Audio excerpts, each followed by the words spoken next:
Hello. Hello? Can you hear me? Yes, sir. Good morning to all. Good morning. Good morning. Good morning. Good morning, sir. This is Professor Sampath Kumar. Good morning, sir. Good morning, sir. Good morning, sir. Good morning. Good morning. Hearty welcome. Smita Kumari. Good morning. Good morning.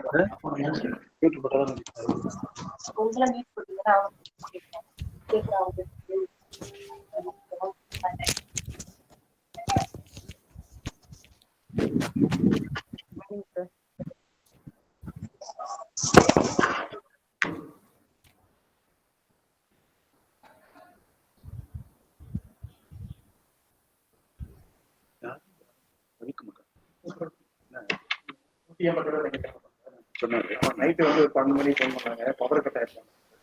அதனால power அந்த எல்பிஎஸ்னா ஒரு water supply அவங்களுக்கு தூக்கி allot பண்ணாங்க. பண்ணிடுங்க. Generator இருக்கு. Generator generator வேணுங்களா? கரண்ட்டுமே இந்த மழை இதெல்லாம் அடிக்கடி பீஸ் போயிடலாம். சரி. எலக்ட்ரிஷியன் இருந்தால் நல்லா இருக்கு. இருக்க மாட்டேங்கும்ல. நம்பர் கொடுத்துருவாங்க சார். எமர்ஜென்சி ஃபோன் பண்ணா போய் பார்க்குற மாதிரி பண்ணுங்க. சரி, okay. Chandrasekhar, good morning.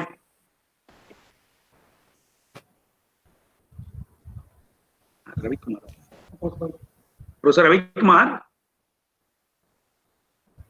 you are on the line or not? Professor Ravi Kumar? Yes, sir. Start பண்ணுங்க. It's a 9:40, no? Okay, sir. The invitation. சரி, நான் பாத்துக்கிறேன்.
Good morning. Good morning. On behalf of Madurai Kamaraj University, we welcome you all for this one day national level webinar on yoga philosophy and practice. This is a nice program, and main thing is this program is time oriented. Correct. It means this program is now really needed of the hour. So first thing is this yoga, the concept of yoga is developed from ancient times in India. Now it's spread all over the world and it got too much reputation all over the world due to its applicability and practicality. For this wonderful occasion, first we welcome our Honorable Vice Chancellor, Dr. M. Krishnan, sir. Welcome you, sir. We welcome you. Thank you, sir. Thank you. Then we welcome Professor N. Lakshmi Iyer, who is going to deliver keynote address. And then we welcome Dr. K. Sampath Kumar, sir, who is going to felicitation. And we welcome our all technical session resource persons. And we welcome all our participants. And on this occasion, we welcome you all. And now I am handing over this session for inaugural address to our Honorable Vice Chancellor. Sir, please, sir.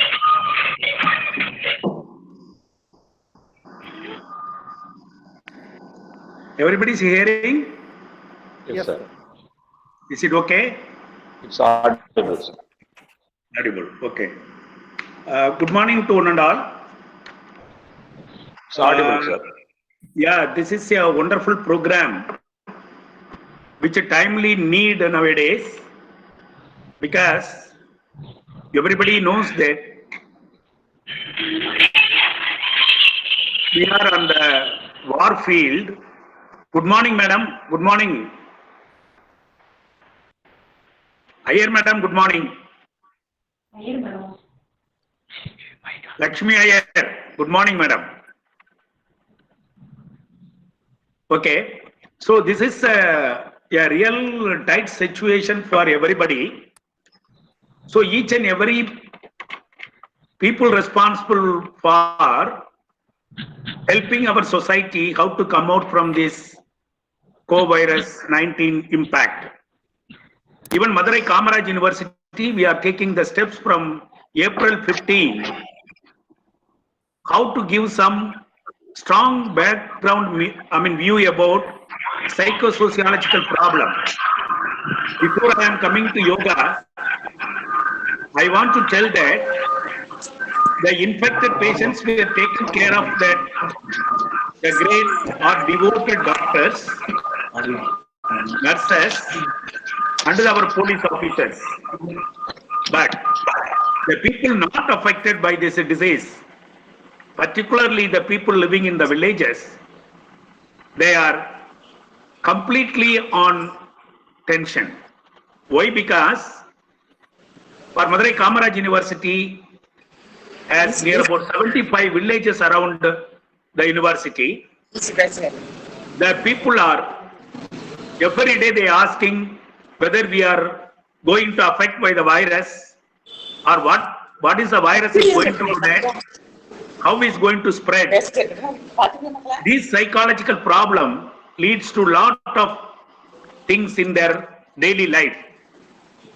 So we joined with the Humanist Bangalore and also that Stellamuthu Trust at Madurai. We all three joined together, and then we are giving training how you are coming out from the psychosociological problem.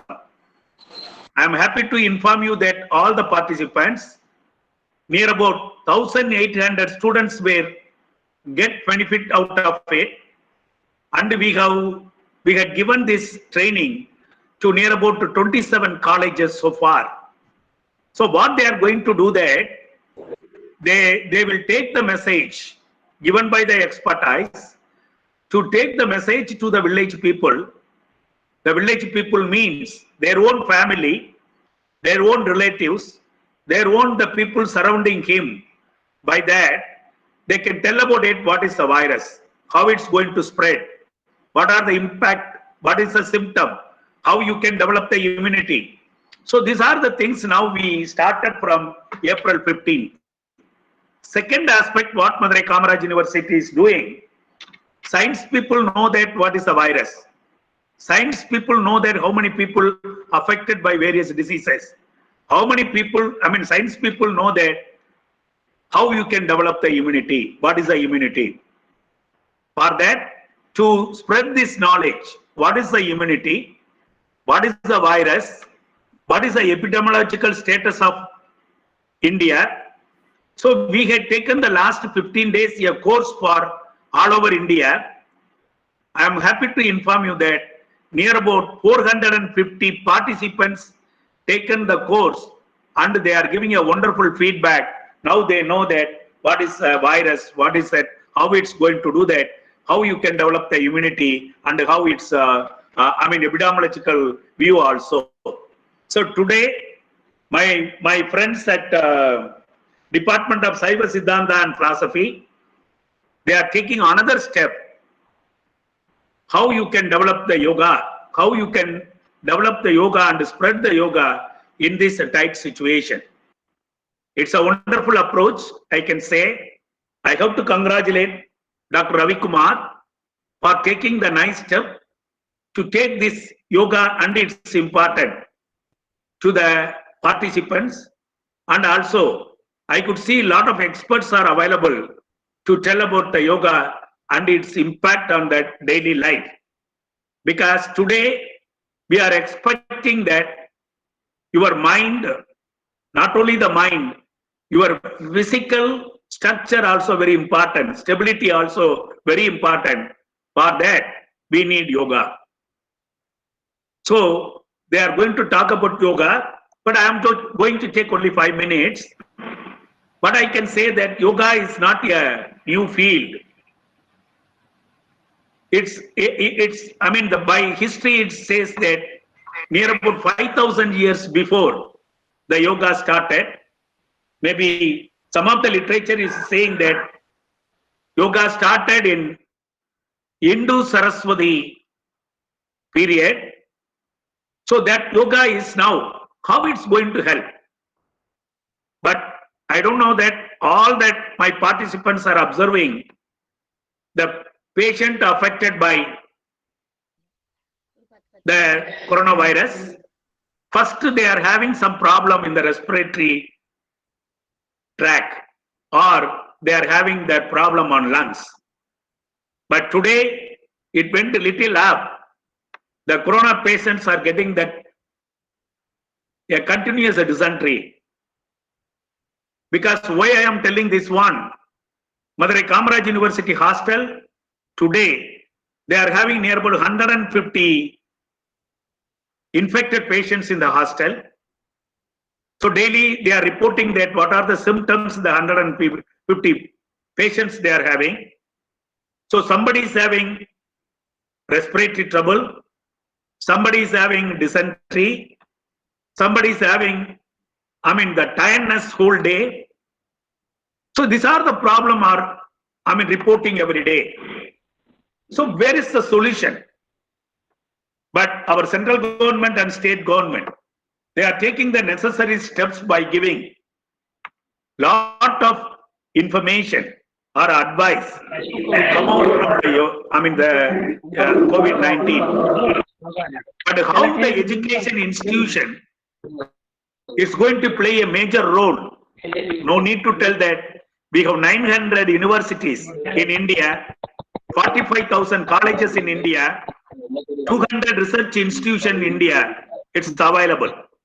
So what's the role of educational institution to the public? Whether they are coming to the field or not, that is a very big question now it's coming. Why? Because every nook and corner, they need the mental stability. They need a body strength. So these are the things even your body should have the proper flexibility. So these are the things they are expecting in this war situation. Now the department has taken a wonderful idea. For this, not only medicine is going to give the solution, people should keep their body in health conditions. By that, they can develop a immunological power. To have these two, we need yoga. They have to they are rightly taken the topic. They are going to talk about the yoga and its importance. I am so happy that near about 180 participants are on the line. So I think you will get benefit out of it. But as you know that yoga is a Sanskrit word. But what is the meaning of yoga? To join, to connect.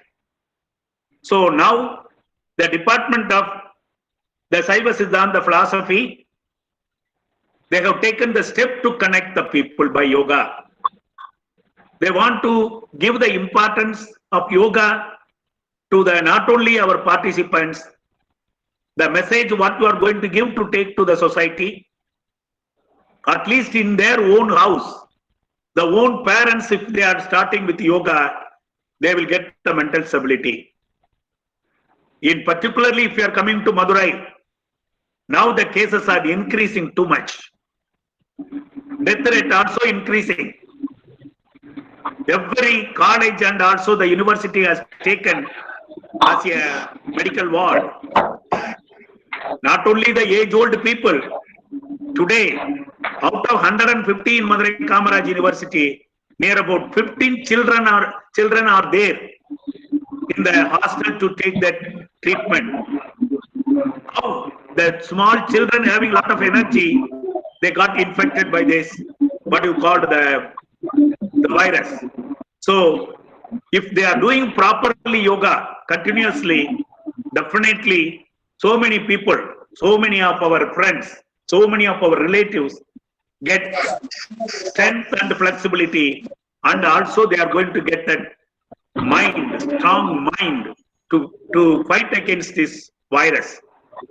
My dear participants, kindly take the message to the public, not only the yoga, kindly tell that there are a lot of discussions are going on, whether the viral spores are spreading over not only by the saliva, but also through the air. There is a very big discussion is going on. Second, whether the birds like bats, whether the birds are spreading the virus or not. Number three, where it's coming from, why this virus at Tamil Nadu is more virulent, how it's giving the more impact to the Madurai patient. There is a report saying that the virus available at Maharashtra, virus available at Gujarat are different from the virus available at Madurai. What is the reason? Even 2 days back, if you can see the paper, a scientific report, the Neanderthal genes are available in the virus what you are having today. So that not only in India, not only in Tamil Nadu, throughout the world, people are suffering from this co-virus. So we should be very strong. We have to take the message through yoga. Don't afraid of it. The same time, you should be very careful. But when I am reporting that situation at Madurai, every people are telling that, the police officers are telling that the public at Madurai, they are not following the rules framed by our ICMR and the government of India. They are not wearing the mask. They are not keeping their social distance.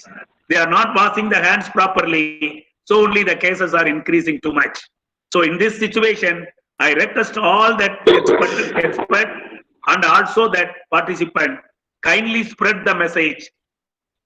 Kindly take care of the people infected by the co-virus. They are not our enemy. Kindly take care of them. You give the strength to the people. By that, not only us or our family, the whole society will come out from this war situation that is against what you call the co-virus-19. So in this way, I am much thankful to the Department of Saiva, Siddhanta and Philosophy for giving wonderful opportunity to meet all you people. And also, I wish this conference would have that much success to take the message of our importance of the yoga to the public. Thank you very much, one and all, and have the nice time in the conference period. Thank you very much. Thank you.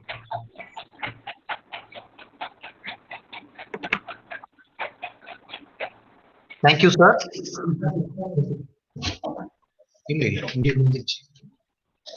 Thank you, sir. Thank you for your wonderful inaugural address. And yoga is actually a balance between mind and body. And your inaugural address is also gave some balance to the people. We must not fear from COVID. At the same time, we must be aware and conscious about COVID. Thank you, sir. Thank you for your wonderful inaugural address, because you have explained yoga in the term yoga and its meaning. And it's a good thing, sir. We really honored. Thank you, sir. Thank you for your inaugural address. And now the session is handed over to Professor N. Lakshmi Iyer, Head Department of Hindi, School of Humanities and Languages, Central University of Rajasthan, Ajmer, Rajasthan, for keynote address. Vanakkam. A very good morning to all of you. Honorable Vice Chancellor and my beloved friend Professor Krishnanji. May I request Ravi Kumarji to keep share mode for my PPT. Are you able to see my PPT in share mode? Yes, madam. Ravi Kumarji, Yes, madam. Madam? are you able to see in the share mode? No, we are not getting your slide, madam. What about me? I am perfect now. I am doing that. I have given my slide to Ravi Kumar also. Madam? Are you Madam, able can to you see hear my? me? Yes, Madam? sir. I can hear you. Kindly instruct the participants, kindly open the video, close that mic. The participants, Sir, I have shared my screen. Are you able to see you? yeah, now I am seeing that, but I can't see your slide. Why I have shared that? No, the Ravi Kumar is doing something, I don't know that. I have given my slide to Ravi Kumar. Yeah, he will answer for madam. He is coming. I have shared my slide. Is it visible? My slide is visible to everyone? No, it's not coming, Ravi Kumar, Mr. Ravi Kumar, Dr. Ravi Kumar. Is going to give keynote address. Yeah, kindly upload that slide. Already I have given the present now sharing, sir. Madam, what I can ask you Yeah. or request you, Okay. give me a keynote address for 10 minutes. Yeah, then Right. I will share Without my the slide, slide.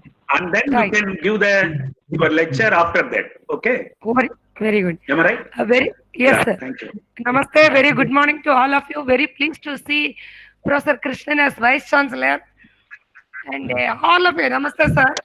And I also welcome my Mauritius friend, which I made a request to Ravi Kumarji to introduce him to Professor Krishnan, because that Mauritius education officer is interested to see our Professor Krishnan.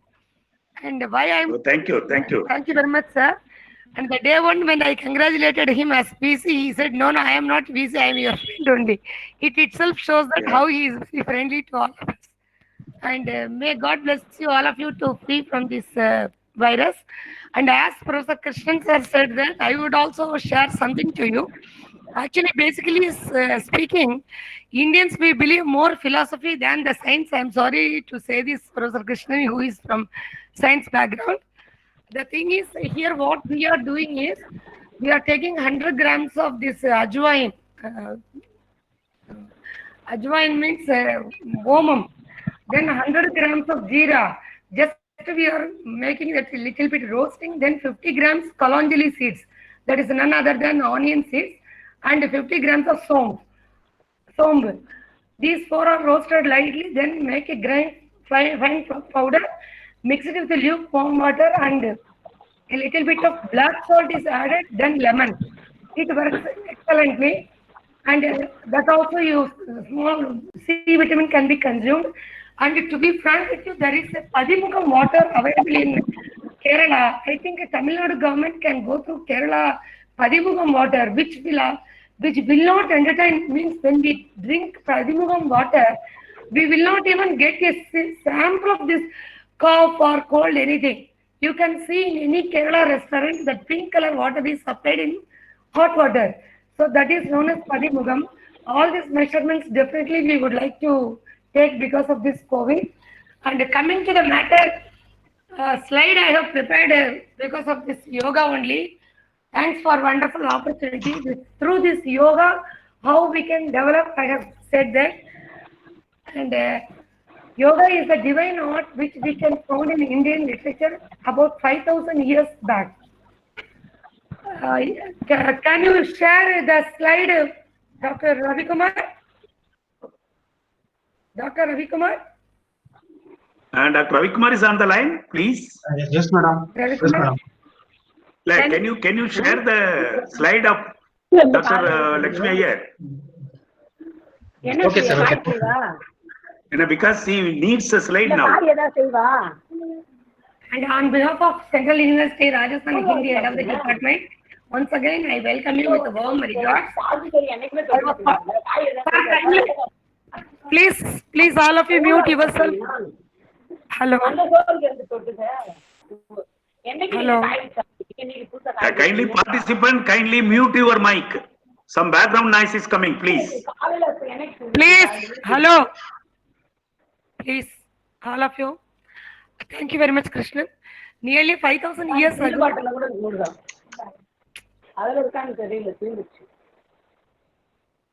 Raja Jaya, please can you keep my mute? Raja Jaya, please. Mute your mic, please. Raja Jaya, please. Kindly follow the discipline when you are attending any conference on online. Raja Jaya is requested to mute the mic, please. Otherwise, that organizer can mute the mic of other participants. Yes, yes, kindly. Ravi Kumar.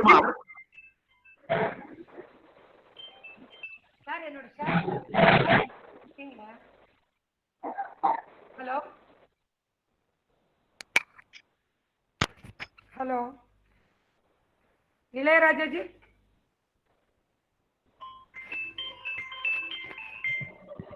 Share பண்றீங்களா இந்த Ilaiyaraaja mute பண்ணிடுங்க.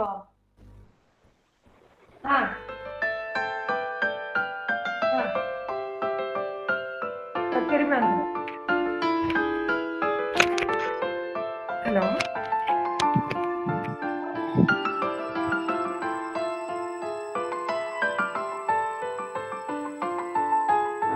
Yourself. Shall I proceed? Shall I proceed? But what about your slide, madam? It's not coming. It's not coming, sir, even though I am requesting 1 second, sir. Please be hold.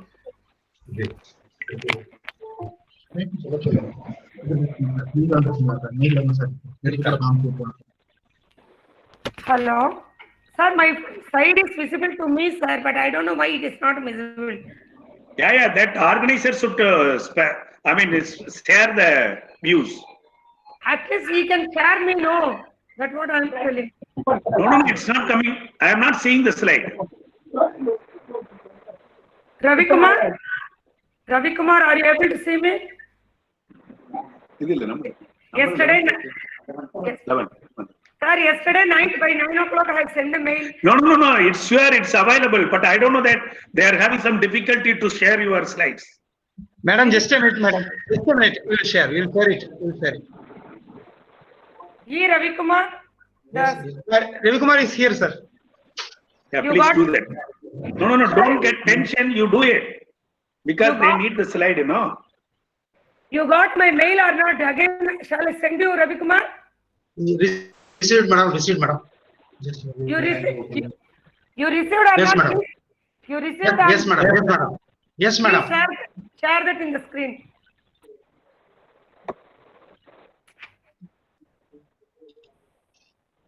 Are you able to see? Okay, I'll continue when the screen comes. Let us see. Yoga, nearly 5,000 years ago, the yogi Patanjali of India introduced the derived Yoga Shastra, which revealed to the university that yoga is an exercise of mind as well as to the body. Actually, when our body is get disturbed, we will go to physician to cure it. When Madam, mind- now the slide is coming. Yeah. Are you able to see the slide? Yeah, we are seeing the slide now. First, Yes. Now the first slide is importance of yoga. yes, thank you, sir. Ravi Kumar may assist. I don't want to disturb Vice Chancellor because all other rest of the Vice Chancellor are having high pride. Our No. You can proceed. No. Don't see the Vice Chancellor. I No. also want to see the yoga. No, I want to Ravi Kumar to assist me. Yeah, now Importance it's of going, yoga. madam. Now it's going. Yes. This is our Rajasthan slide. All of you can see that. Where you can see Mirabai. I hope you are seeing that. Just a glimpse of Rajasthan can be seen here. You can see Rani Padmini and Maharana Pratap, the special items of Rajasthan. I hope everyone is seeing. Yes, madam. Yes. And let us talk. Already I have discussed Patanjali Yoga Shastra.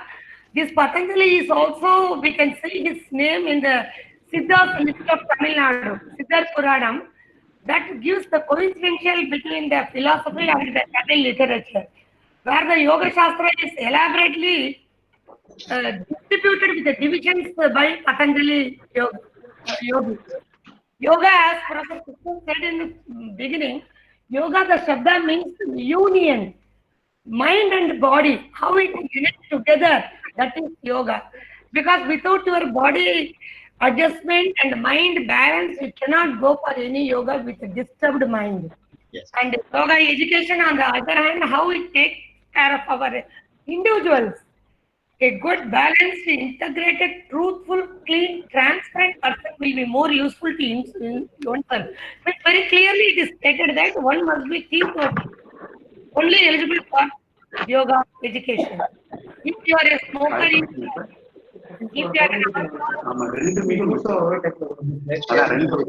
you can stop your all yoga. I request the participant to put it in mute. The number of seals and fossils remains of Indus Saraswati value. You can see the slide how yoga has been available before 6,000 years ago. sir, I have opened பண்ணுங்கன்னு சொன்னீங்க. அதான் connect ஆகல இல்லன்னு. Are you able to see the picture? The number of seals and fossils remains, how the Indus value, how the Indus situation, especially Saraswati. அது வந்துருச்சு அது. நீங்க இருக்கு வந்துருச்சு. இல்ல. Saraswati Valley civilization, motives of figures. I think you are able to see that.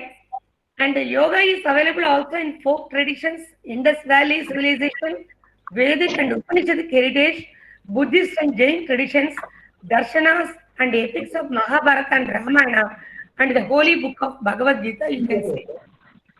Ravi Kumar, what's the problem? Is it visible? Yes, madam. Yes. Now yoga, why it is important, well balanced, we are discussing. Present day, so many yogic institutions are available, yoga colleges and yoga universities, and our Narendra Modi, Prime Minister of India, made it as compulsory to balance our mind and body. Yoga therapy training centers, many yoga clinics, preventing healthcare of measurements, yoga research centers, we can see that it has been established like hospitals, dispensaries and medical institutions for the theoretical users. And most popularly, it is an exercise which people belonging to all religion can perform. It has very famous throughout world. Every 21st June is celebrated as International Yoga Day in and around the world. So we are here fortnight celebrations. Now let us discuss about this Bhagavad Gita, which I was saying. Again, I am repeating, Bhagavad Gita is not a holy book of Hindus. It is a universal holy book that has what to do, what to don't. It has 4 types of yoga: the Bhakti Yoga, path of devotion; Karma Yoga, path of selfless action; Jnana Yoga, path of transcending; Sankhya Yoga, path of Patanjali, that is 8-step path. Somebody is talking, can you please mute your mic?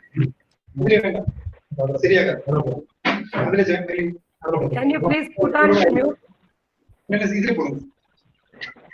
And now let us talk about various Bhakti Yoga. The path of devotion with concentration is known as Bhakti Yoga. Karma Yoga is selfless action. Whatever the helping tendency, mind and body, which we do for others, is Karma Yoga. By doing our karmas, our duties. Then it is Jnana Yoga, path of transcendental knowledge, the spiritual type of yoga. This is Ashtanga Yoga, that's the path of Patanjali, which consists of 8-step path. Some asanas now I would like to share. If it, my request, Ravi Kumar, if the slide is supporting only, I can go through it. If not, I will take my bhasan. Ravi Kumar ji? Yes, madam. Your slide is supporting to me? Yes, madam. Yes. Siddhasana, kindly open the slide which consists of Siddhasana. After the four divisions of yoga, we will talk about Siddhasana. Keeping the mind in calm and cool, concentrating towards the center of the forehead, sitting in this posture. Siddhi means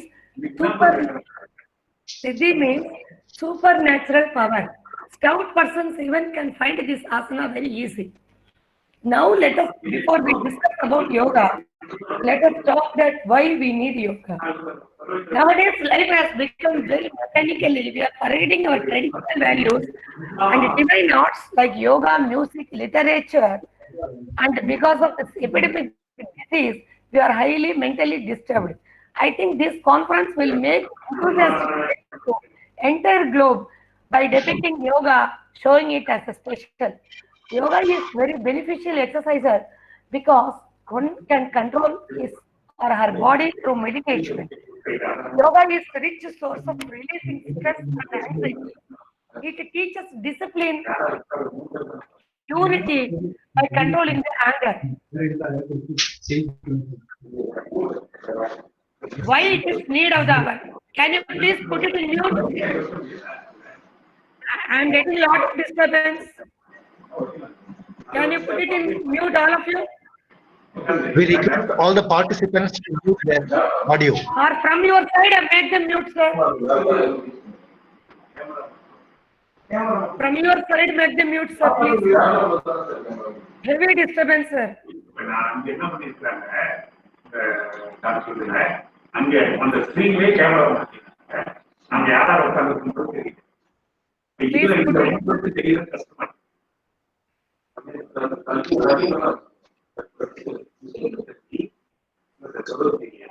இந்த லேப்டாப்னால 4 பேர் உட்கார்ந்தா தெரிய மாட்டேங்குது. Can I continue, sir? Yes, madam, please continue. Because heavy lot of disturbance, sir. Can you mute from that side?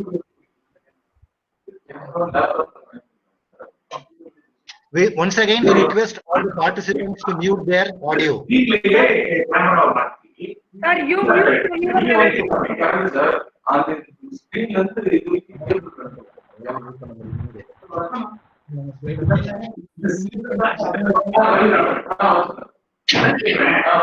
இந்த laptop We are muting all the அதை பண்ணி பாருங்க.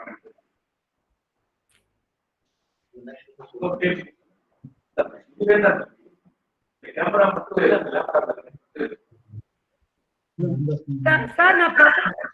Sir நான் பிரசன்ட் நான் எடுத்துட்டுமா? நீங்க ஷேர் பண்றீங்களா எப்படி?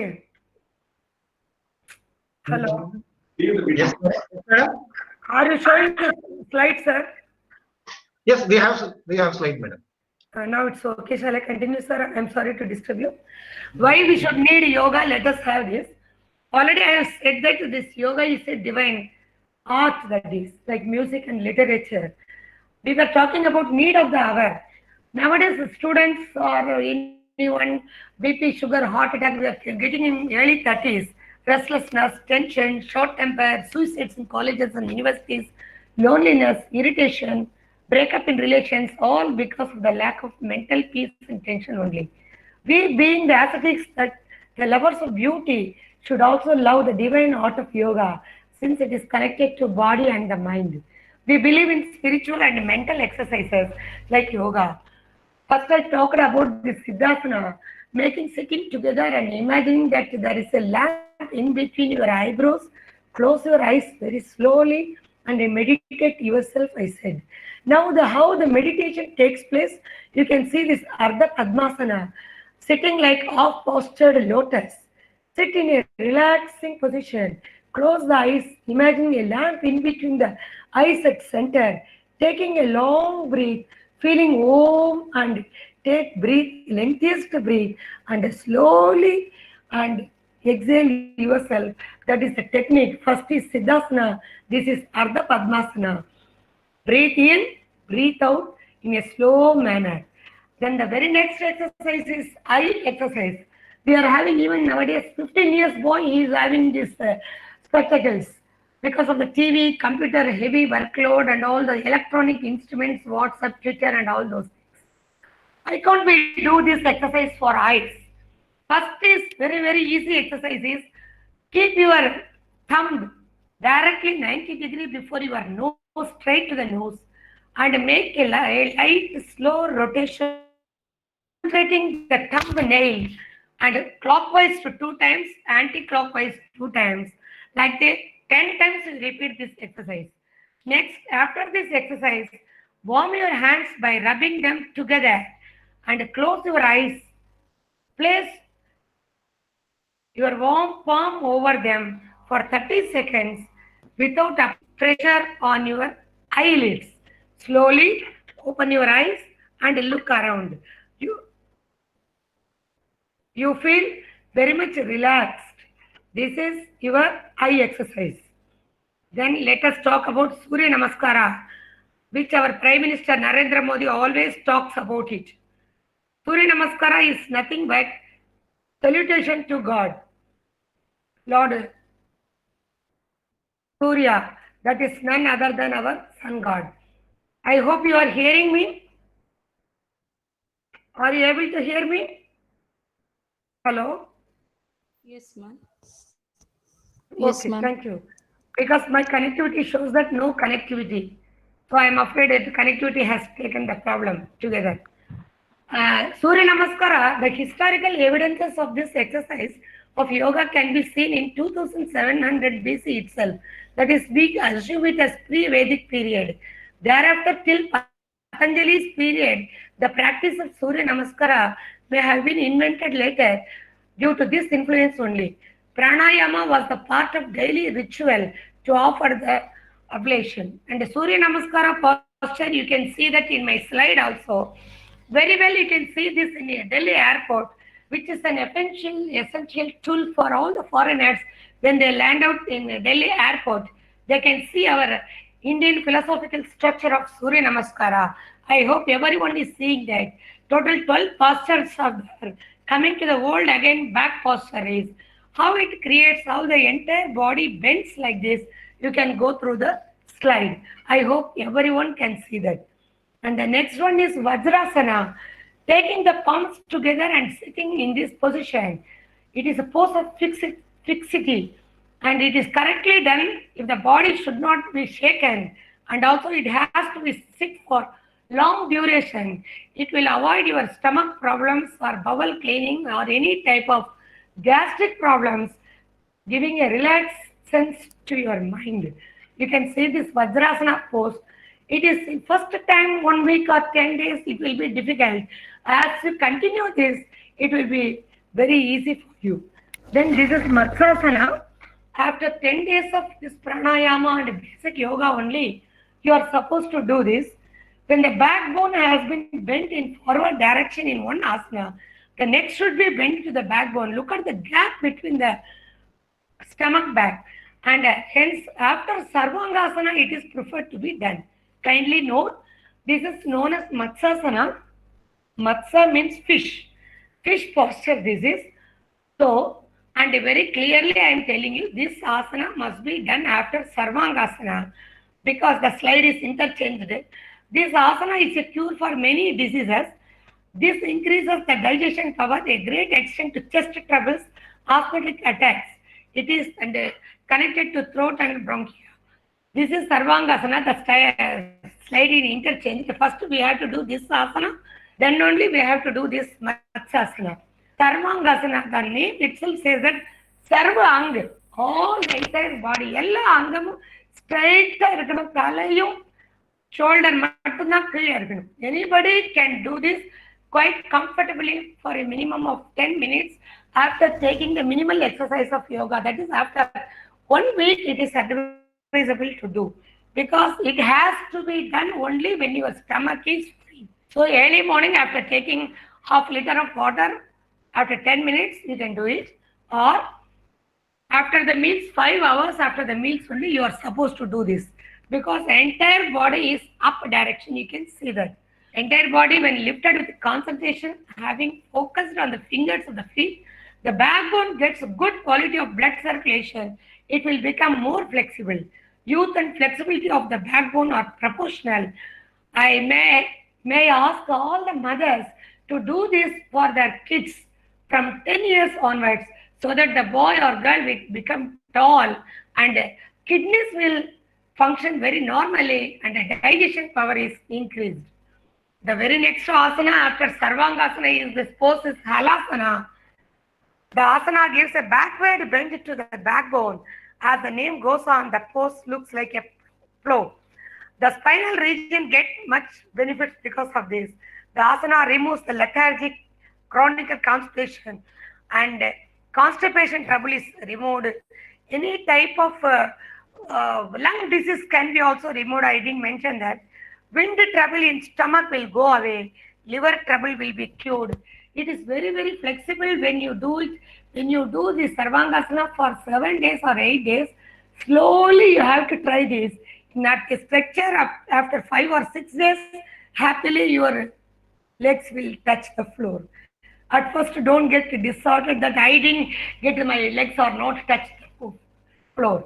After 1 or 10 days, definitely you will achieve the goal. Then Sarpasana, Bhujangasana. Otherwise, it is known as Bhujangasana. In previous asana, we have seen that posture. We have bent it. The correct position of asana, like a serpent or the snake. All the forms of disease of generative organs are cured for this. Hunchback will be cured. This will help Kundalini Shakti as per our devotional literature. The Kundalini Shakti from our stomach to the end of Brahmarandra head, it will travel. And young girls, this asana, very, very good for it. And it is growing period, the uterus will become very strong. Pregnant ladies are not supposed to do this asana. I repeat, pregnant women should not do this Sarpasana or Sarvangasana or this Halasana without any consultation. Then the next pose is Dhanurasana, like Dhanush, bow pose. Step-by-step instructions, how it is called. It looks like Archer's bow, and torso, legs are representing the body and the bow. Please put it in mute. Please. Hello. Sound Can you please put it in mute?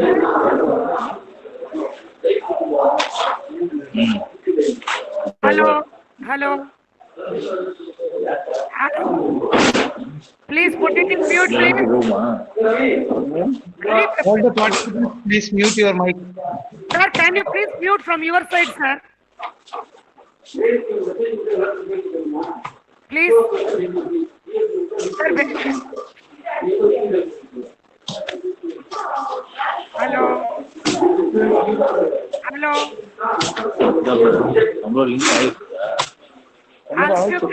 Please put it in your mute, please. Who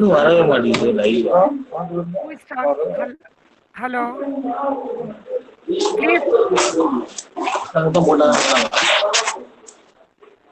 Ravi Kumarji, I request you to make all the participants. Ravi Kumarji. Hello. May I kindly request you to mute all of you? Hello. Hello. Shall I continue? Hello. Yes, madam. Please continue. Ravi Kumarji, I make special request to put it in mute, please. Dhanurasana, bow pose, I was discussing that. How we should bend. As I have told you, immediately you should not do your asana. Immediately I didn't get this pose. Slow by slow, 2 to 3 days, we have to practice. Then you have to touch your knees with your both of your hands. Kindly see the Dhanurasana pose.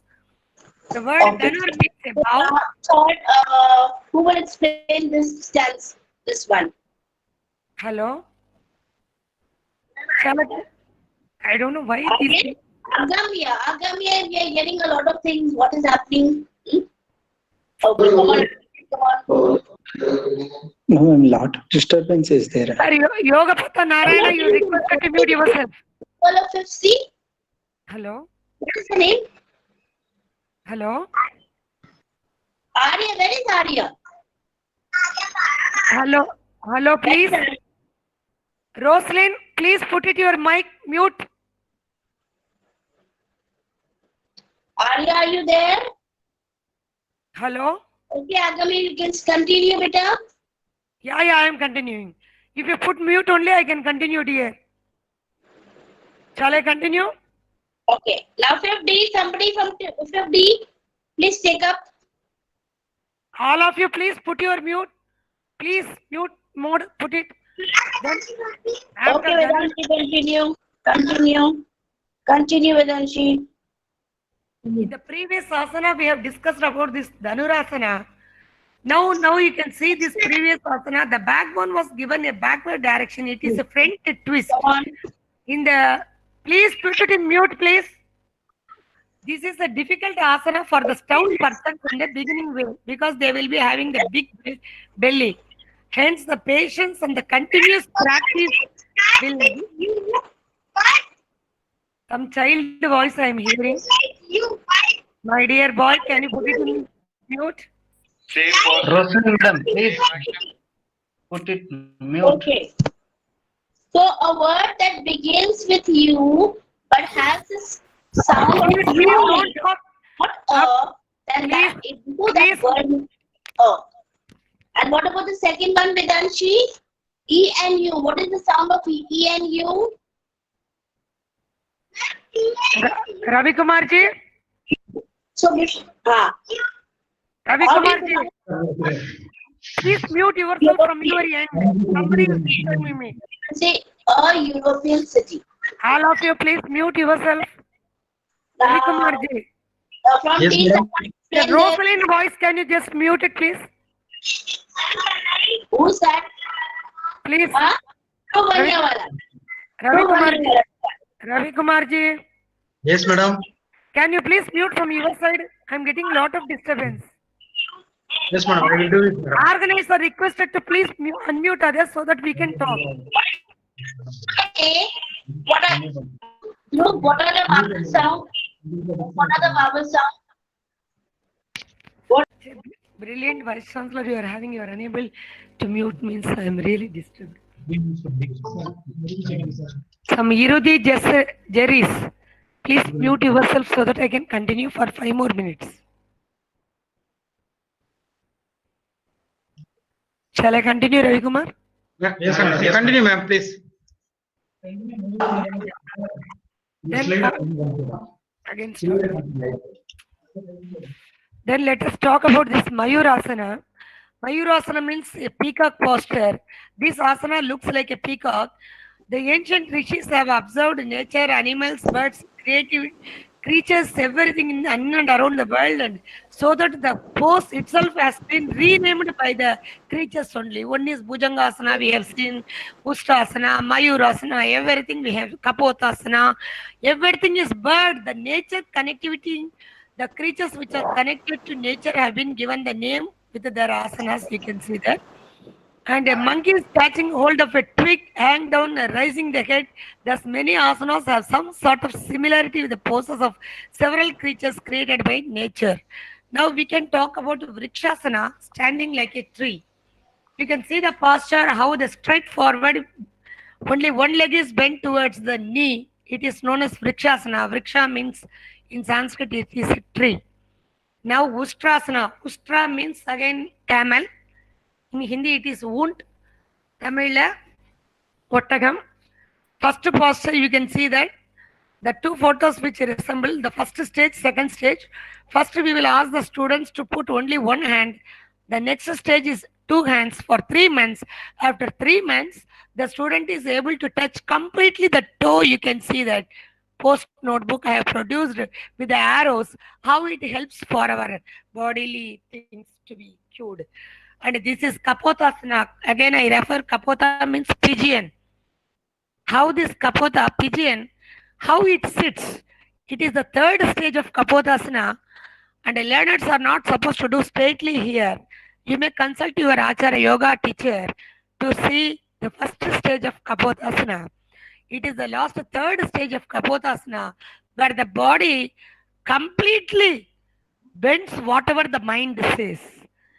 It is known as Vimanasana, that is the posture of the aeroplane. And it is very easy when we practice all these asanas. Yoga is again a therapeutic use. It is like Kavya Shastra, it is like Sangeeta Shastra, Natya Shastra. Yoga is a divine Shastra. And the last asana which man can do, that is Shavasana. The last breath of how Shava means the dead body corpse. When we leave this entire world, how we will be? It will be how the posture you can see that. Take a long breath. Think that you are floating on a river or a pond or a swimming pool. Take a long breath. Slowly leave this breath. This is how the Shavasana, the Shava means the dead body. Completely, I think a man has been given the name as a Shavasana only. The Bhujangasana, Kapotasana is already reserved for animals, I suppose. And the last after Shavasana, taking 10 or 15. Again, I request all of you to keep mute, please. After this Shavasana, Bastrika Pranayama, the bellows breath is required. Putting in this posture of Padmasana, again you can see the posture. The posture, 3 fingers with the 2 folded. Again, I repeat the philosophical case. The both fingers, Atma and Paramatma together. Kama, Krodha and Lobha is aloof. Look at the posture. The pointing finger is joining to this finger, leaving the 3 rest. Stating it is a yoga is again a devotional art, I told you. Inhalation and exhalation. Very quick manner. So this is Bastrika Pranayama. Bellows breathe. In this bellows should go very deep inside and then very deep outside. Then presence of yoga is available even in folk traditions, Indus Valley civilization, Vedic Upanishad heritage, Buddhist Jain traditions, darshanas, epics of Mahabharata, Ramayana, and the holy book of Bhagavad Gita, which I said in past itself. Regularity of yoga creates self-awareness and makes one disciplined. It helps to shun the negative thoughts and finish elements of negativity. It develops a higher level of patience. It is the best form of exercise to maintain good health. It gives social mental clarity and boosts the intelligence. The idea of International Day celebration of yoga, first proposed by our Honorable Prime Minister Narendra Modi after his speech at the UN General Assembly on September 27, 2014. Before I could conclude, my humble request to our Prime Minister that he must take yoga as a mandatory activity to police department to stop the lockup deaths recently which happened in Tamil Nadu, which shook entire world because yoga definitely controls the anger. And also I would like to say bye-bye before you. I would like to conclude that the entire public should not be suffered. Those central government officers, state government officers who are directly dealing with the public, kindly go for yoga and control your body and mind. It is applicable to we will not get such a nice person like Professor Krishnan or Rajneesh Gupta like vice chancellors, collectors, President of India, prime ministers, chief ministers, deans, HODs, teachers, conductors, especially the policemen who are all dealing directly, the traffic police, with the public, are requested to go for yoga classes which give you affectionate approach to the people, giving mental and physical strength, controlling your anger. Any questions are there before I conclude? Jai Hind. You may ask questions after mine, please.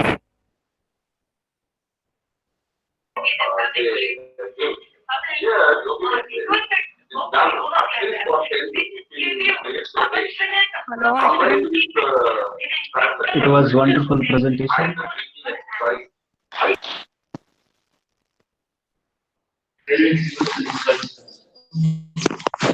Okay, ma'am. Thank you, ma'am. Good information. Hello, sir. Namaste.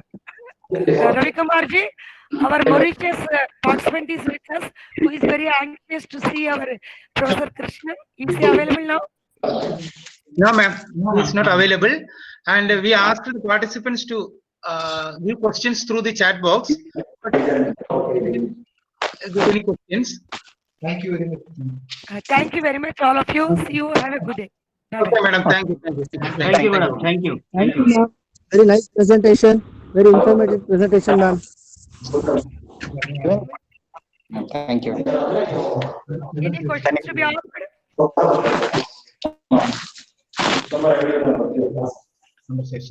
Okay, madam. Thank you, madam. Thank you very much for your detailed presentation. You are helpful. And next, we are going to start the technical session. Dr. Chandrasekharan will speak you. Topic is yoga in present day world. Dr. Chandrasekharan, sir, you are welcome. We also generate the published in lesser number. And nearly about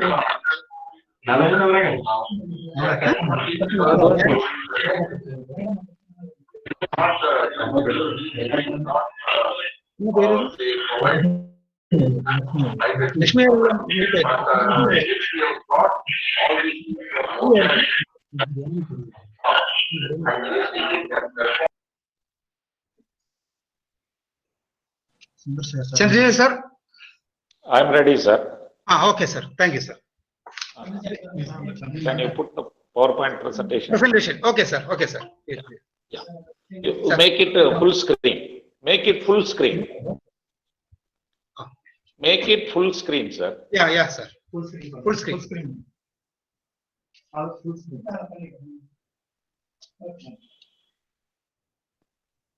The most respected Honorable Vice Chancellor of Madurai Kamaraj University, Dr. Krishnan sir. Most respected keynote speaker, Madam Lakshmi Iyer from Central University, Rajasthan. The guest of honors, Professor Sampath Kumar, the dynamic organizing secretary of this one-day national level webinar on yoga, philosophy and practice, my good friend Dr. Ravi Kumar and his team of members from the Department of Saiva Siddhanta Philosophy, Madurai Kamaraj University. First of all, I should express my heartfelt thanks and gratitude to the organizing secretary and our Honorable Vice Chancellor sir for giving me this opportunity to be one among with you to share some of my thoughts on the important day of the national level webinar, Yoga, Philosophy and Practice. My topic of discussion is importance of yoga in the present day world. Yes, our Honorable Vice Chancellor also in his presidential address and inaugural address, he has pointed out the COVID-19 situation and the virus processes and each virus prevailing in different countries, even in India, in different places, the nature of the virus or the effect of virus is different. Particularly in Madurai, what we have observed as per our Honorable Vice Chancellor's address, it mainly affects the respiratory problem as well as dysentery and tiredness is observed. The quarantine people who are occupied in Madurai Kamaraj University campus, around 150 infected patients. And really, our Honorable Vice Chancellor sir is taken keen and very much interested as a scientist, international scientist. He has organized from April 15th, he has conducted the school counselors training. From our school counselors training, the NIMS Bangalore and the Chelamuthu Trust, they have trained our school counselors. Through our school counselors, the counseling has been made for about 1,800 students from our Madurai Kamaraj University area. It's really a wonderful opportunity for our students to understand the psychological problems and to cope up the current COVID-19 situation. It was really useful for the whole students who are attended that counseling classes. And also the second phase, a 15 days course have been conducted as per the direction of our Vice Chancellor. Around 450 participants have participated. These are all the effective steps have been contributed by our Honorable Vice Chancellor through our Madurai Kamaraj University various departments. In this line, today, the Department of Yoga, Department of Saiva Siddhanta Philosophy, under the dynamic headship of Dr. Ravi Kumar, have organized a one-day national level webinar on yoga, philosophy and practice. Just now, Lakshmi Madam has pointed out in her keynote speaker very elaborately about the philosophy of the yoga literature And Madam has highlighted several yogic asana postures and its practice and its benefits and its importance too. Being a physical educationist, in my point of view, I am going to touch upon the starting my lecture from the point of health. What is health? Everybody is saying that. Next slide, please. You can understand.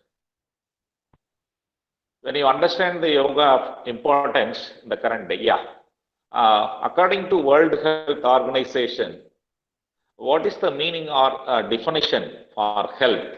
It is a state of complete physical, mental, and social well-being, and not merely the absence of disease or infirmity. Yes, every one of you might be very much aware that if you are not having, keep the slide, please. When I say next slide, please change. Otherwise, keep the slide. Operator, first slide, previous slide, please. Yeah, keep that. I will say next slide. Then only you say change, please. Yes. Every one of us is thinking that when we don't have any disease, we are keeping in our mind, we are having a very good health.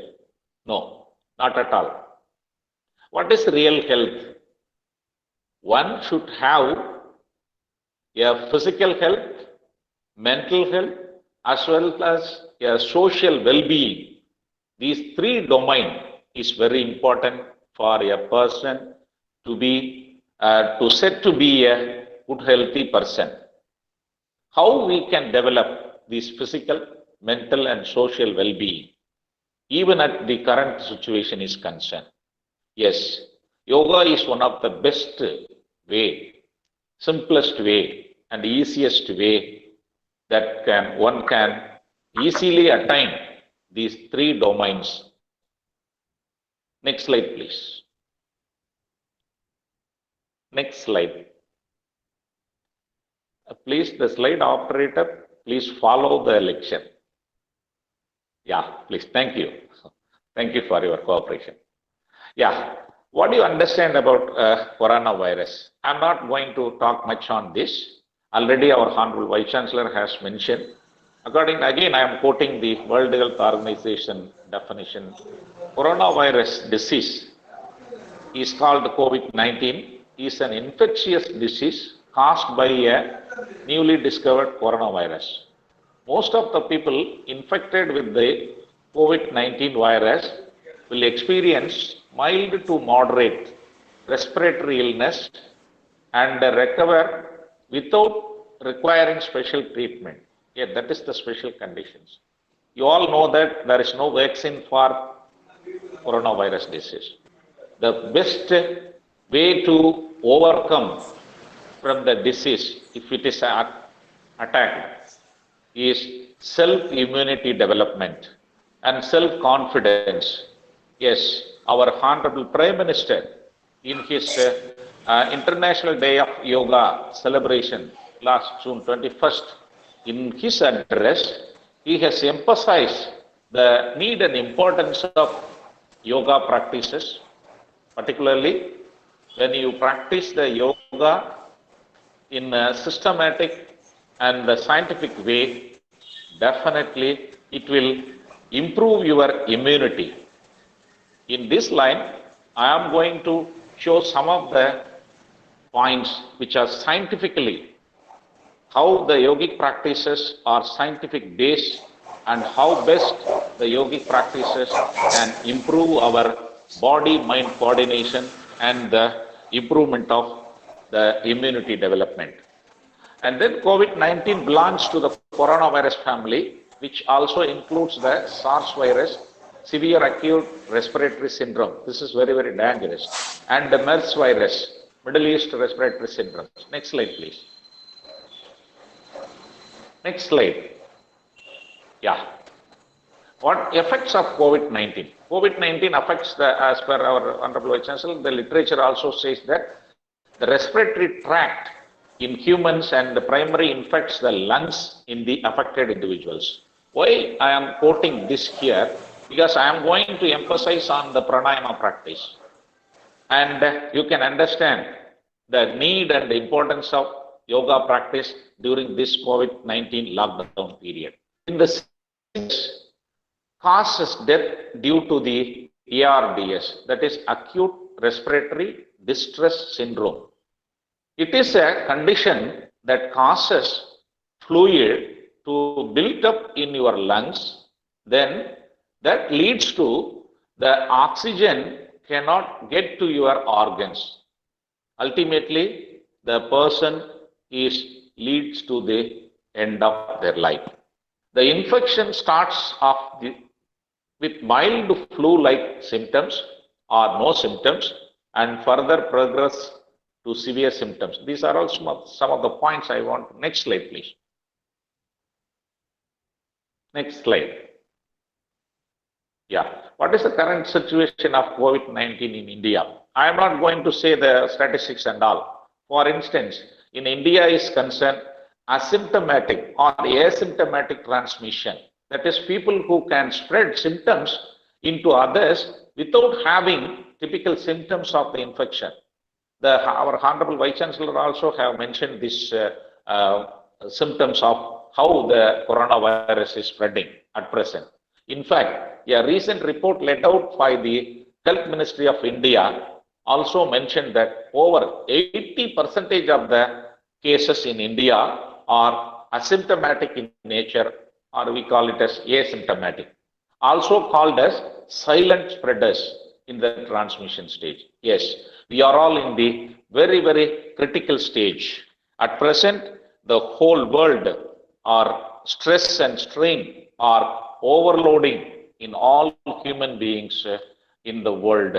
In this situation, the main thing, what is the need of the hour is to develop the self-confidence and the immunity power or maintain the immunity level in our body system is the need of the hour. How we can develop it? Yoga helps us. Next slide, please. There are evidences showing that. Next slide. Yeah. There are evidences. You all know that at the end of the year, December 2019, the COVID-19 virus have been spread over the world. See the picture. Harvard Medical School recommends yoga meditation to deal with coronavirus anxiety. The Harvard Medical School said in its latest health guideline that yoga, meditation, and controlled breathing are some tried and true ways to relax. The article, Coping with Coronavirus Anxiety, was published this week.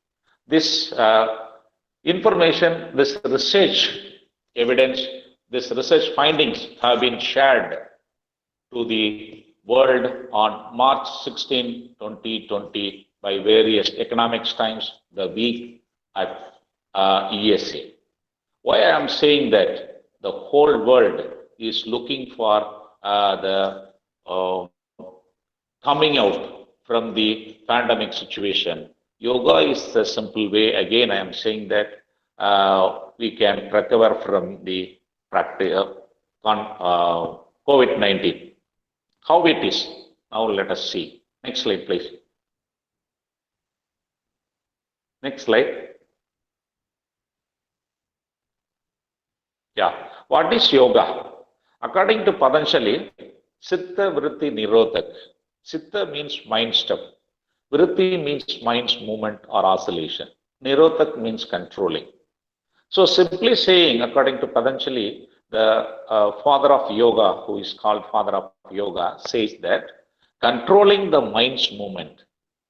Psychologists are saying that there are about 30,000 to 40,000 thoughts are arising in a day. Out of these thoughts, there are about 70% of the thoughts are related to past, and 20% of the thoughts are future, and only 10% of the thoughts are the current present situation. But when you are a regular yoga practitioner, the number of thoughts arising in a day in our mind is reduced, and the current present situation thoughts are more dominating rather than the past or future. So these are all the benefits, the psychological benefits we are gaining. How we are gaining? Next slide, please. You can see that.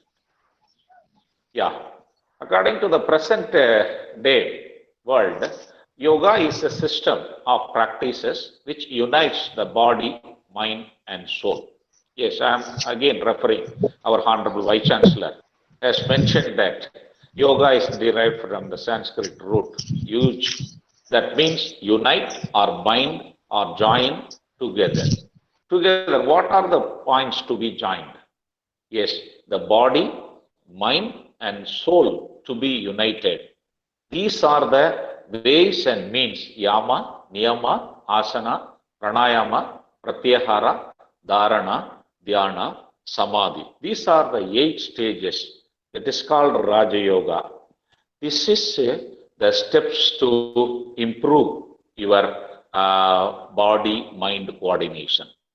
I'm not going to touch upon the philosophy. I do understand that the other speakers, the second session and third session speakers, will touch on the philosophy. Being a physical educationist, being a little bit background about exercise physiology, let me incorporate or find the relationship of yogic practices and the body systems function, how it affects, how it be useful to the current situation. Next slide, please. Yes, same. Next slide. Yeah, this is in the meaning of yama means nothing but code of character. Niyama means observances, the code of conduct. Yama and niyama is nothing but personal behaviors. I am saying that this literature will be dealt with the other people. And I'm going to deal with asanas and pranayama. Asana, third anga, and pranayama, the fourth anga. Asana means posture. Madam has shown a lot of postures. You have seen that, which are all doing from sitting position and prone lying position, supine lying position, on standing position, kneeling positions. And in all position, one thing you might have understand that, you might have noticed, the vertebral column, the spinal cord is centered around the focusing point.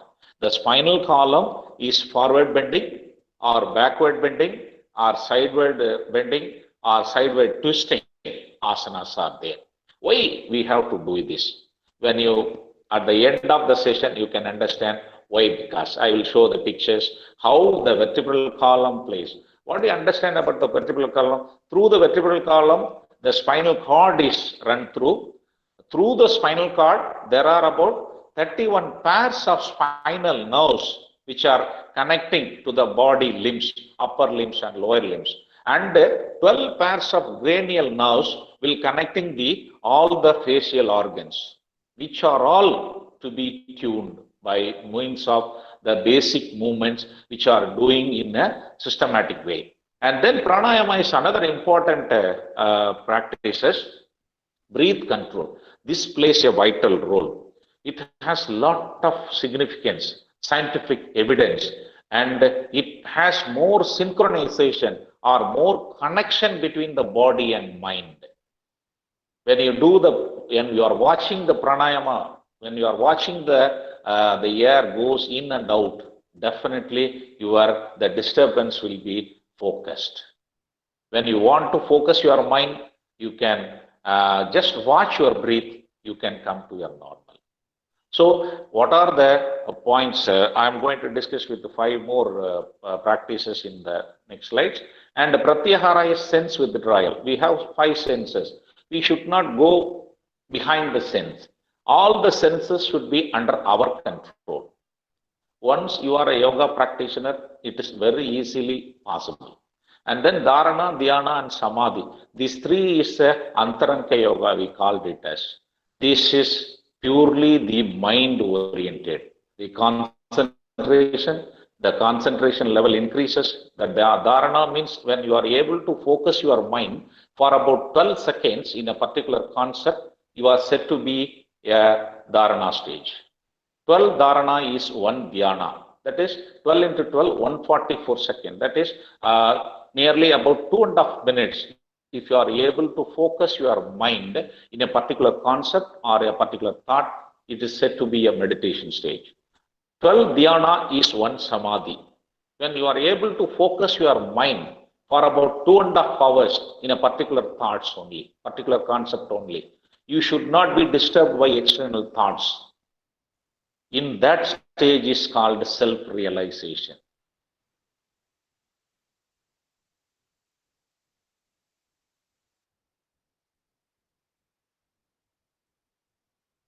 When you reach that self-realization stage, during that time, you can talk with God or you can talk with concept. Now let me get into the scientific aspects of the yoga practices. Next slide, please. Next slide. Yeah. What are the main difference between the yogic practices and physical exercises? These four methods I shown. So yoga should be done, yogic practices should be done as slow as possible according to the individual's capacity. And each movement should be in a relaxed manner. And that relaxed manner, that movement should be in a rhythmic way. You should not make it a little bit fast or slow, fast or slow. Once you start the movement, Sarvangasana you are doing, you are raising your lower extremity. From the starting point to the end point, keeping the shoulder stand, your body movement should be in a rhythmic way. How you can do all these three? Only if you have the awareness. That is, awareness means you are focusing your third eye. Every one of us have the third eye at the center of the forehead. You focus your movement in your third eye up to the final pose. After that, after reaching final pose, you have to maintain 10 to 30 seconds in the particular pose. During that time, where is your focusing point? In body, in our body, in face, there are two places. One is center of the forehead and another point is tip of the nose. When you close your eyes and focus your mind in center of the forehead or tip of the nose, according to your convenience. If you do it, you can easily focus your thoughts, focus your minds. Okay, you can focus for about few seconds. During that time, again, our mind will have the attitude to go elsewhere. What we can do?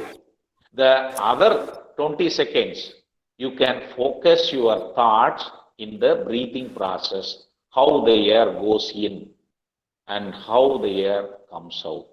These are all the ways and means you can awareness create it. So the asanas, the pranayama and meditation is the sequence of practice. Next slide, please. I will go a little bit fast. Next slide. Yeah, the pranayama is nothing but the breathing exercise. It has a scientific methodology. In pranayama is the word, the Sanskrit word. Prana means air or vital force. Ayama means to withhold and elongate. Breathe in, take the air, breathe in the maximum air and keep it the air in the lungs for a long period. That is the manipulation of breathing process. Every one of us is thinking. The next slide, please. Next slide. Yeah. This is very important concept. The yoga practitioner should be very much aware that. The inhalation process is called Sanskrit Purvaka. The holding process after inhalation, keep the air in the lungs. That phase is called the Kumbhaka phase. And the exhalation phase, the Rechaka. Puraka, Kumbhaka, Rechaka. These three phases. And after Rechaka also, there is a partial Kumbhaka is there. That is not much important. But these three processes is very, very important. In the beginning stage, inhalation and exhalation should be taught. No Kumbhaka. The practitioner should not be asked to hold the air. They should be familiar to the inhalation and exhalation. And a few weeks of practice, and hold the air for 1 time and exhale the air for 2 times. After a few months of practice, 1:2:2 practice. And in the advanced stage, 1:4:2. That means 5 seconds you are inhaling the air and 20 seconds you are holding the air in the lungs and 10 seconds you are exhaling the air. You just calculate that 5 plus 20 plus 30, 10. That is 35 seconds you are spending for one breathing. So during the advanced stage of pranayama practice, your breathing rate will be 2. For normal person, normal daytime, the rest period, the breathing rate is 12 to 18 or 16. So the God has given us enormous potentials. We are not utilizing the maximum the respiratory functions, respiratory potentials. We can make use of it. 5 seconds you are inhaling and holding the air in the lungs for about 20 seconds with consciousness. And with the consciousness, slowly exhale the air for 10 seconds. When you are keeping this Kumbhaka period, what happens is more amount of oxygen is mixed with the blood, more amount of carbon dioxide is removed from the impure blood. So in a single respiration, one can absorb more oxygen to the supply of blood to the cells, and more amount of impurities will be eliminated through exhaled air. So these two processes is very useful for a person to make their potential the cells to be in an active manner. Next slide, please. Next slide.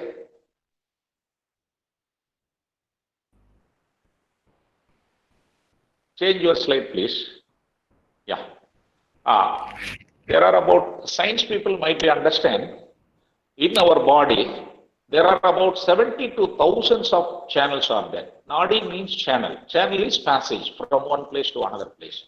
There are about 70 to thousands of channels are there, out of which these 3 channels, Ida Nadi, that is left nostril passage, and the Pingala Nadi, the right nostril passage, and the Sushumna Nadi, the passage which runs through the spinal column.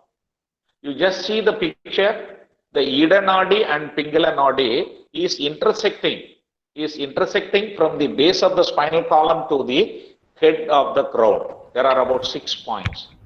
These 6 points are in Yoga Shastra says chakras, but in the modern science says that these are all the ductless glands or endocrine glands points, the nerve plexus, endocrine glands organs. That you all know that the endocrine glands plays a vital role in maintaining the body functions are concerned. That's why I am telling that while doing asanas, keep the final column erect and forward bending, backward bending, and twisting everything. Next slide, please. Yeah, another important practitioner must be aware of that. When doing pranayama, after a deep inhalation, slow and deep inhalation, keep the air in the lungs. How you can keep the air in the lungs without discomfort in your body?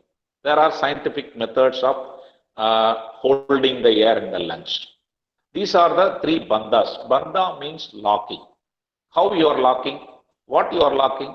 Artificially, you are contracting the making the neuromuscular contraction, neurological, neuromuscular contraction by your consciousness in different places, in 3 places. First one is chin lock, the chin lock, Jalendra Bandha. After it, keep erect, sit erect, just bend the head down. That's all. When you are bending down, the inhaled air will be hold it in the lungs and the trachea only. It will not come out. And your nostril passages will be closed by the Nasiga Mudra. And then second locking is Uddiyana Bandha, the lower abdomen. And many of them may ask, sir, when the air is in the lungs is expanded form. When you are contracting the lungs, it will push down. Yes. I'm not asking to contract the abdomen. The lower abdomen muscles is partially contracting. Why? It has its own scientific evidence. When you are inhaling the air, lungs expanded, the diaphragm just below the lungs is in contractile stage. What happens in the normal course of respiration? The contractile diaphragm will have the tendency to elaborate, extend. So in order to keep the diaphragm in a contractile stage during the Kumbhaka phase, when you are keeping the air in the lungs, you have to pull the diaphragm in the contractile stage. That is possible by means of contracting the lower abdomen. When you have the conscious, then only you can contract the abdomen. So how the link is going on, how the body and mind is synchronized, how the external thoughts, influence of external thoughts are substantiated. These are all the ways and means. And then the last bandha, Moola bandha, the third one, the anus lock. When you are squeezing your anus muscles, there are enormous energy is coiled in the base of the spinal column. In the base of the spinal column, enormous potential energy is reserved for every human being. When you are squeezing your anus muscle, the energy is liberated through spinal column and spread to the various nerves, the spinal nerves, 31 pairs of spinal nerves, which leads to the various organs, various cells of the body, up to the crown of the head. So the Moola Bandha, that is nothing but Madam also has mentioned the Kundalini Yoga in his Lakshmi Madam has mentioned that the Kundalini Yoga, how the energy is liberated. This is the very scientific methodology. Next slide, please. Next slide. Yeah. Ravi Kumar sir, shall I take another 5 minutes? Take it as granted. Okay. Pranayama, there are Nadi Shuddhi Pranayama. Nadi Shuddhi means, I already showed, Nadi means channel, Shuddhi means cleaning. Simply speaking, just inhale, fold the, take right hand, fold index finger and middle finger and keep the little finger and ring finger to close the left nostril and thumb finger to close the right nostril. Close the right nostril and inhale the air through left. Inhaling, closing and open the right nostril, exhale. And again, inhale from right nostril. Closing, exhale through left. Yes, it's very simple technique. Inhale from left, exhale to right. Again, inhale from right, exhale to left. This is called one cycle.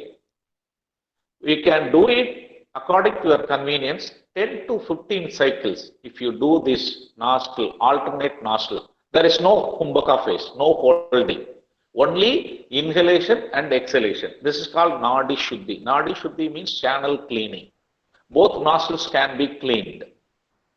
And Nadi Shodhana. Nadi Shodhana, same practice with the Kumbhaka phase. Inhaling, holding, and exhale, and inhale, holding, exhale. That is. And Ujjayi Pranayama. In Ujjayi Pranayama, what we are going to do, partially closing the glotis. Internally, there is a small soft tissue is there. We call it as internal tongue. We call it as in locally. We partially closing. This also can be done only your consciousness should be very, very deep in your body parts. Partially closing. That is nothing but making the snoring sound. I am inhaling, but at the same time, I am abstracting. I am making abstraction myself. How? Partially closing the glotis. and partially contracting my lower abdomen. These are the two differences in the Ujjayi Pranayama. Why? When you are partially closing the lower abdomen, automatically the upper chest will be expanded. There are scientific evidences. We are not utilizing the lungs capacity as a whole. We are utilizing only 40 to 60% of the lungs capacity. Particularly the upper lobe, there are 3 lobes are there: lower lobe in the lungs, lower lobe, middle lobe, and upper lobe. We are not at all using, many of the time, we are not using the upper lobe. So, when you are using this Ujjayi Pranayama, you are making use of the total lungs. The total lungs, the gas exchange takes place in the alveoli. More number of alveoli are put into action. In literature says that the scientific evidences, there are about 700 millions of alveoli are there. We are utilizing only at the maximum 60% of the alveoli. When you do yogic practices, pranayama regularly, you can increase your 15 to 20% of the oxygen utilization or the alveoli utilization scientifically proved. And then the next pranayama, Brahmari. Brahmari is nothing but close your ears and spread your fingers on head and inhale the air and exhale the air. While inhaling, just observe how the air goes in.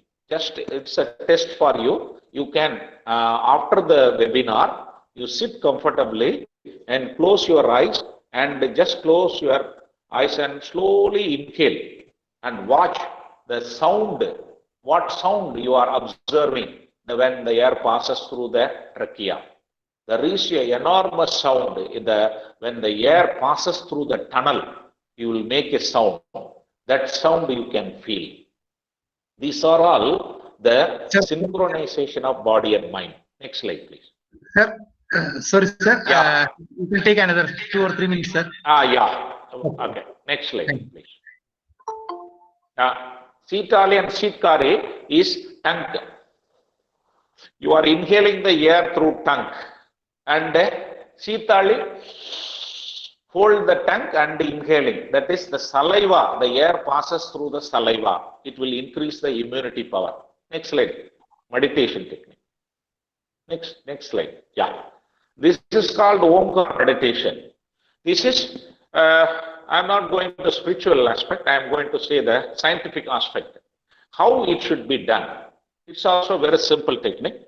Take a deep breath and allow the air through mouth and make the sound O. And close the lips and allow the air through nose. Yes. First 3 rounds, O long, Im short. And again, Im O short, Im long. What happens? When you are making the sound O, the spinal column from neck region to base of the spinal column will be vibrating. When you are making the sound Im, your total head region will be vibrating. Next slide, please. What is the scientific approach of? Yeah. The Ida Nadi will activate the right hemisphere of the brain. The right nostril will activate the right hemisphere of the brain. What the hemispheres will do? When the Ida Nadi activates a parasympathetic link, when the right nostril will activate the sympathetic link. What is the role of sympathetic and parasympathetic? Next slide, please. Next slide. Now, the right nostril will activate the sympathetic activation. Sympathetic action, where it is located, the center of the spinal column, thoracic. The vertebral column segment, there are 5 segments: cervical, thoracic, lumbar, sacral, and coccyx. The sympathetic nerve actions is located in the middle of the spinal column, thoracic 12 and the lumbar region L1, L2. There are 14 nerves which are located in the center of the spinal column, which is the function is all actions of our organs. The improving the functions is this. Next slide, please. Yeah. On the other hand, the left nostril will have the link of the cranial nerves. There are about 5 pairs of cranial nerves and the base of the spinal column, sacral region, S2 to S4, 3 nerves. Totally 8 nerves, 8 pairs of nerves will bring down the parasympathetic. The right nostril will activate everything. The left nostril will bring it down through the brain actions. Next slide, please. Yeah. See the hidden audio on your right, left side. Please share that slide, please. 1 minute. Slide is not there. Yeah.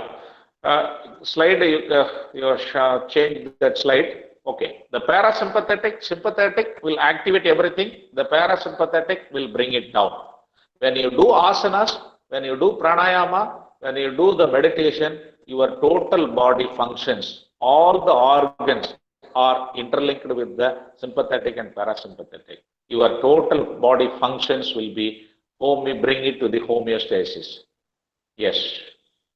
The total in the pandemic situation, when you are a master of, you need not be a master of yoga. Through the yoga experts, you can learn very easily, learn the things.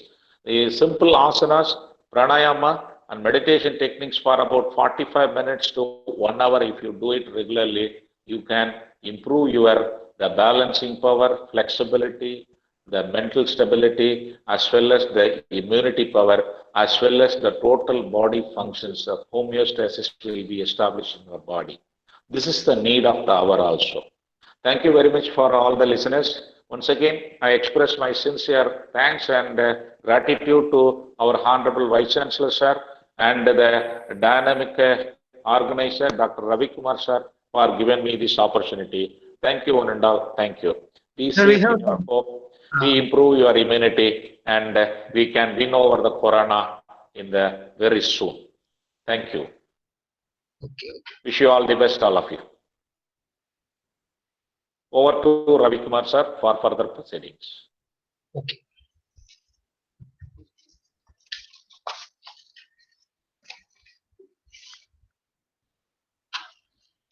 Now we are going to begin the session, session 2. The resource person is Dr. P.P. Sudarshan, Assistant Professor, Department of Sanskrit, Madurai, Kamaraj University, Madurai. The topic is Yoga for Health, Happiness and Harmony. Dr. Sudarshan, you are welcome.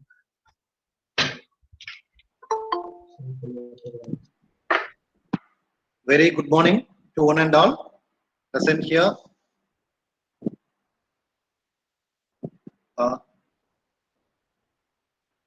Sir, whether the slide is ready?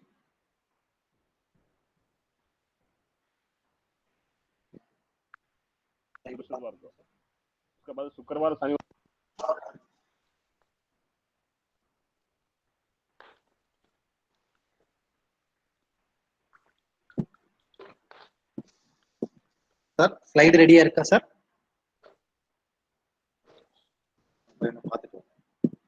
Like okay.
Yes, very good morning.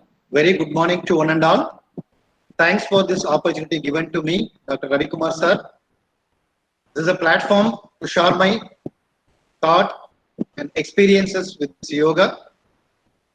I am Dr. Sudarshan from the Department of Sanskrit, Madurai Kamaraj University. Sir, can you please go for next slide?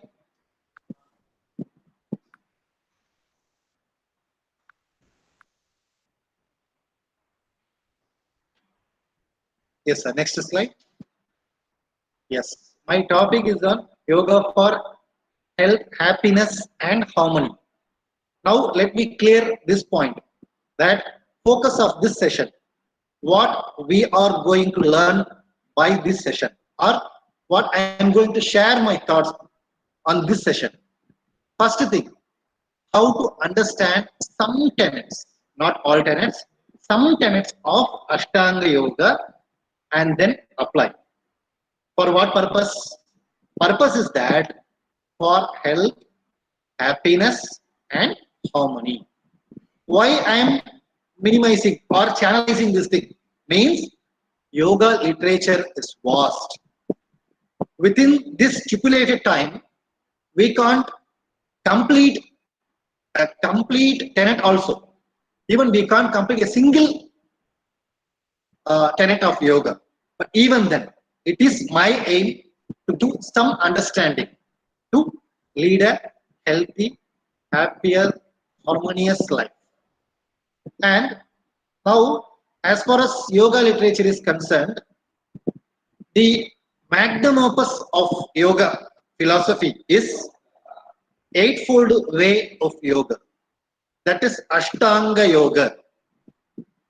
See, if you want to refer some more materials on Ashtanga Yoga, kindly go through like on the Yoga Sutras of Patanjali book by B.K. Iyengar, or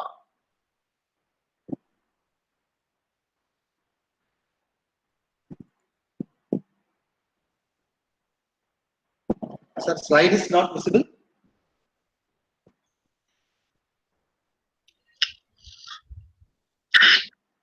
Hello, Mr. Krishna Pandey, please stop that presenting. Sir? No, sir, someone is presenting. Hello?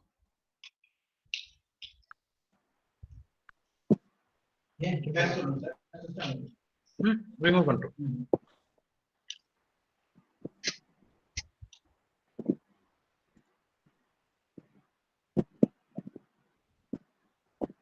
What about your presentation, sir? Now it's Sir, can you give the slide once again? yeah.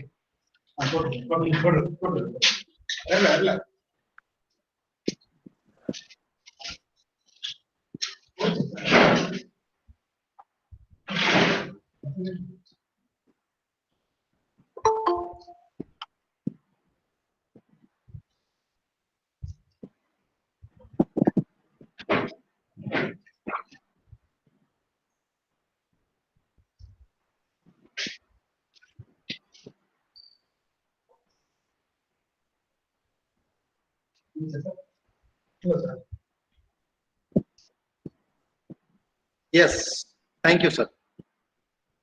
Now, I have a suggestion that if you want to understand complete Ashtanga Yoga, then I have some references because we can't understand by this session completely, so that we can go through for light on the Yoga Sutras of Patanjali book by B.K. Iyengar, or Raja Yoga by Swami Vivekananda. Likewise, we can go for some other texts. So these are all the basic texts of yoga by which we can understand the Ashtanga Yoga. Yes, next slide, sir.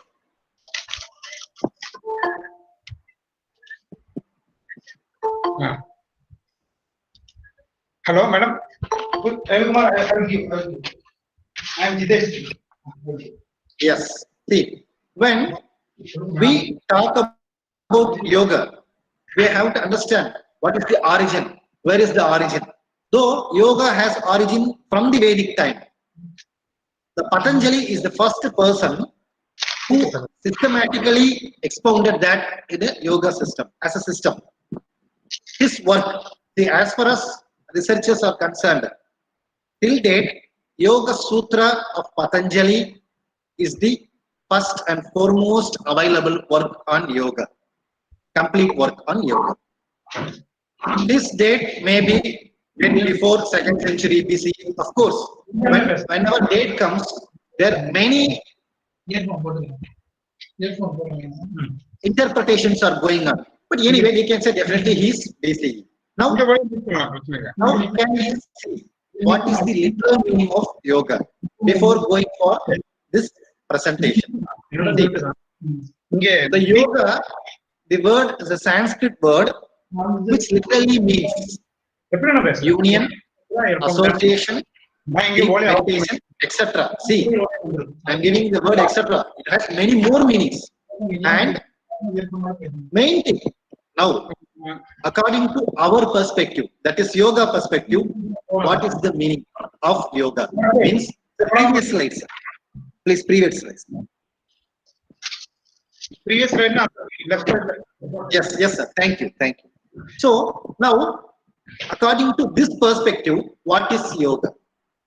Yoga is restrainment of movements in the consciousness, according to Yoga Sutra.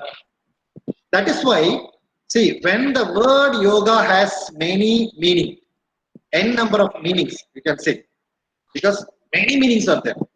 So among them, Vyasa, who is the first commentator on Yoga Sutra, clearly mentions that Yuju Samadho, not this word means union. We have to understand that.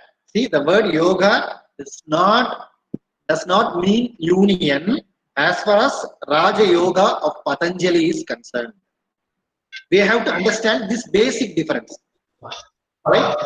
So, yoga means according to Patanjali. So, Patanjali says, Yogaha Chitta Vritti Nirodhaha. That is, yoga is the restrainment of movements in the consciousness. So, we have to understand these differences. Generally speaking, we say yoga means association, yoga means deep meditation, yoga means even chapter. But here, yoga means restrainment of movements in the consciousness, according to Patanjali. This is the first thing we have to understand as far as Yoga Sutra of Patanjali is concerned. Can you go for next slide, please?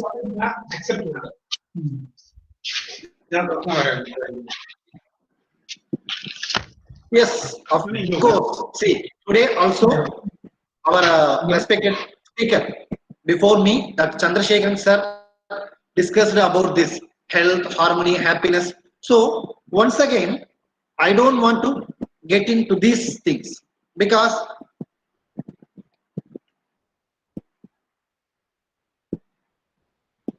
sir, please slide.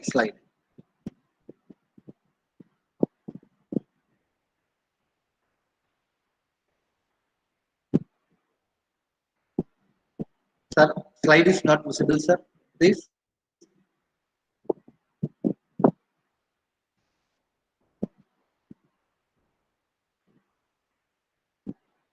Kindly slide. So, I'm not going to concentrate completely on what is the definition of health, harmony, or happiness. Although we can slightly touch what is harmony. As far as yoga is concerned, synonymous balance is harmony. Okay, balance is harmony. And then happiness and health. Already morning session itself, I think keynote person also discussed this thing. So, sir, can we go for next slide?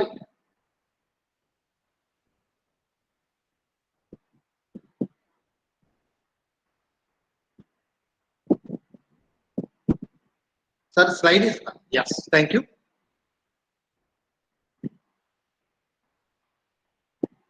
So, see, now when we understand health, harmony, and happiness, we should mind that first thing, all are interconnected. See, health is your complete health is whether it is physical health or mental health. It is related with the harmony, and it is related with happiness, and it is related with, so all the three are interconnected: health, harmony, and happiness. See, if we are healthier, if we are in a healthy state, then only we will be in a harmonious mode. Then only we will attain happiness. So, first thing is we have to understand that this health, harmony, and happiness all are interconnected. Okay. Then, what is the uniqueness of yoga? See, most of the philosophical systems, even before yoga or till date, till now, they are prevailing. But in which way yoga is unique than any other system? It's because yoga is a system which gave equal importance to body and mind. And not only that, yoga accepts that our our body is influencing on our mind. At the same time, our mind is influencing the body. So this is the unique step of yoga. This is the unique point of yoga which we have to recognize as far as yoga is concerned. That is why when other systems, sir, please, previous slide, please. That is why when other systems are talking about to control the mind and other things, mostly yoga says yoga is targeting not mind. On the contrary, consciousness. See, we have two terms in Tamil also. See, in English, it is a limitation of English. For manam also we use mind. For ullam also we use mind. See, beauty of Tamil and Sanskrit. We have separate words. For manam,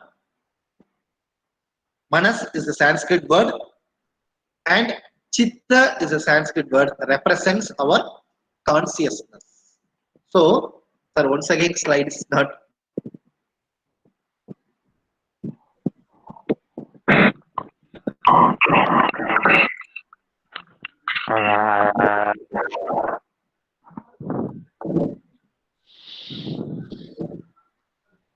Yes. So next slide. In the slide, next slide.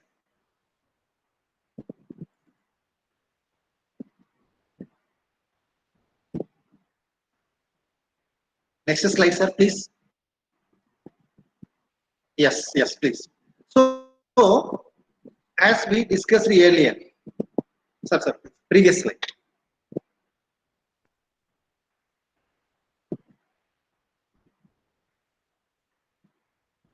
Yes, sir. Yes, sir.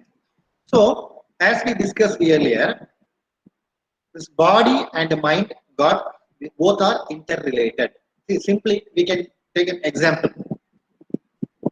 If we have some small pain in our body, say for example, we have two pain. Can we be conscious? Never. Even though it's a smaller, very tiny part of our body, but we can't be completely conscious. At the same time, if we are disturbed by some thought, say for example, nowadays our neighbor or some of our friend is affected by corona, can we be conscious completely? No. Why? Because our mind is disturbed. So by this way, whenever our mind got disturbed, automatically our body system got disturbed. Whenever our body got disturbed, ultimately our mind is also disturbed. So this connection between body and mind, this coordination between body and mind, this equilibrium between body and mind is the uniqueness of yoga. There, yoga's uniqueness is completely established. Okay, now let us come to the point. Then how do we be healthier? How do we attain healthy state, harmonious mind and body, and happiness in life, ultimately? So, how do we do that? For that, practice of asana is effective too. See, though yoga is explaining many things, among them, what we are going to see in this session, practice of asana. Next slide. Yes, thank you. See, sir, give one more enter, sir, so that the complete slide will come. Yes. See, now what is asana? First thing, let me clear one thing. Now, I am not going to discuss with you on some of the asanas.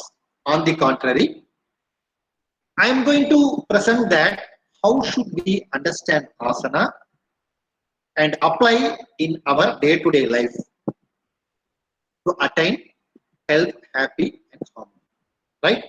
See, when I am recommending such things, I am not talking against practitioner of some particular asanas. Keep in mind this thing. Okay? My simple aim is what is said by Patanjali related to asana or regarding to asana. See, first, what is asana? The word asana has many meanings. Among them, basic meaning is seat, one of the meaning. But here, as far as Yoga Sutra is concerned, asana means posture. In Tamil, we can say kolam. See, if you visit some temples, we can say Nindra kolam, Swami eppadi irukar, Nindra kolam, Amarnda kolam, likewise. So, asana means posture. Okay. Then what is asana? Asana is sthira sukham. What is asana? Asana is sthira sukham. So Patanjali in his Yoga Sutra defines that sthira sukham asanam. So what is sthira and what is sukha? See, now we have three words. First word is sthira, second word is sukha, and third word is asana. So asana means, as we discussed earlier, asana means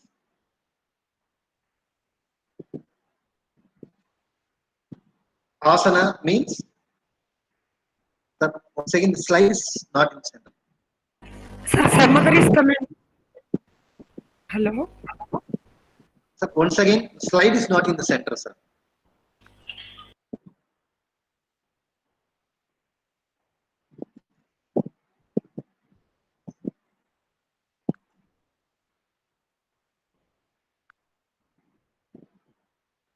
Sir, slide.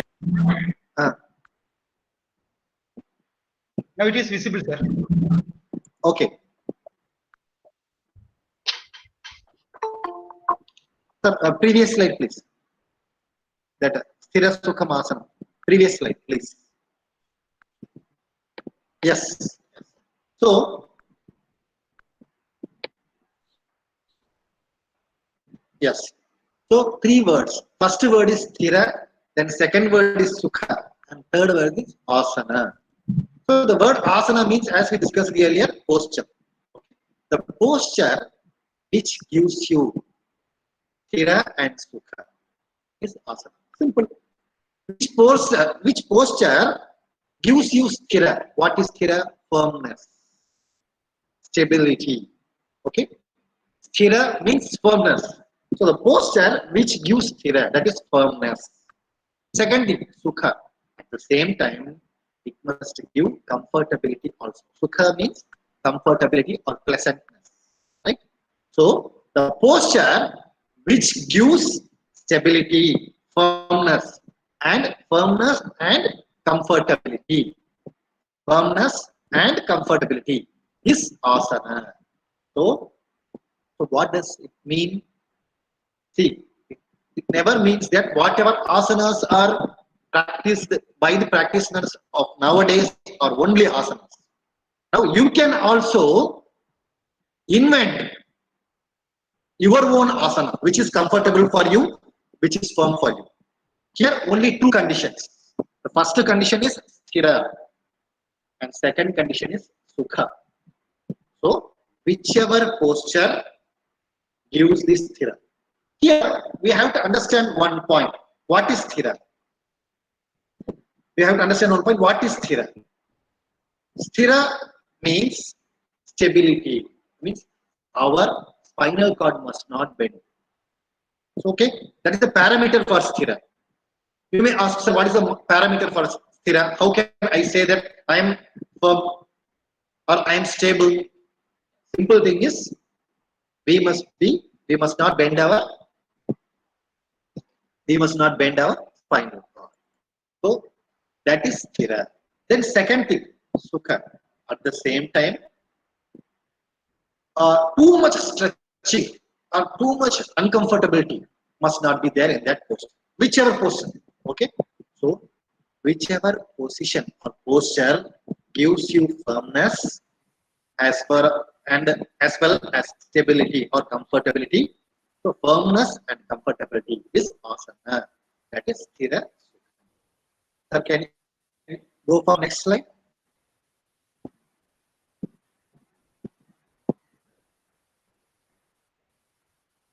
Yes. See, now we have to see that Patanjali in his Yoga Sutra, he never listed some asanas. See, he never listed some asanas. Okay, he never listed some asanas. Then, sir, please previously.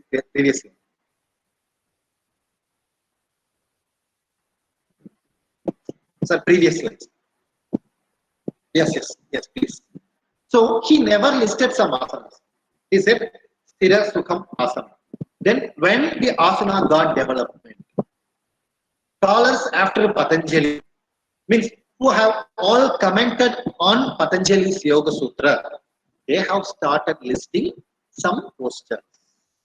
So they felt that, see, if you go for first commentator, that is Vyasa, who is commented on Patanjali's Yoga Sutra, is Vyasa. So Vyasa is the first commentator on Yoga Sutra. He listed around 16 asanas. Vyasa listed around 16 asanas.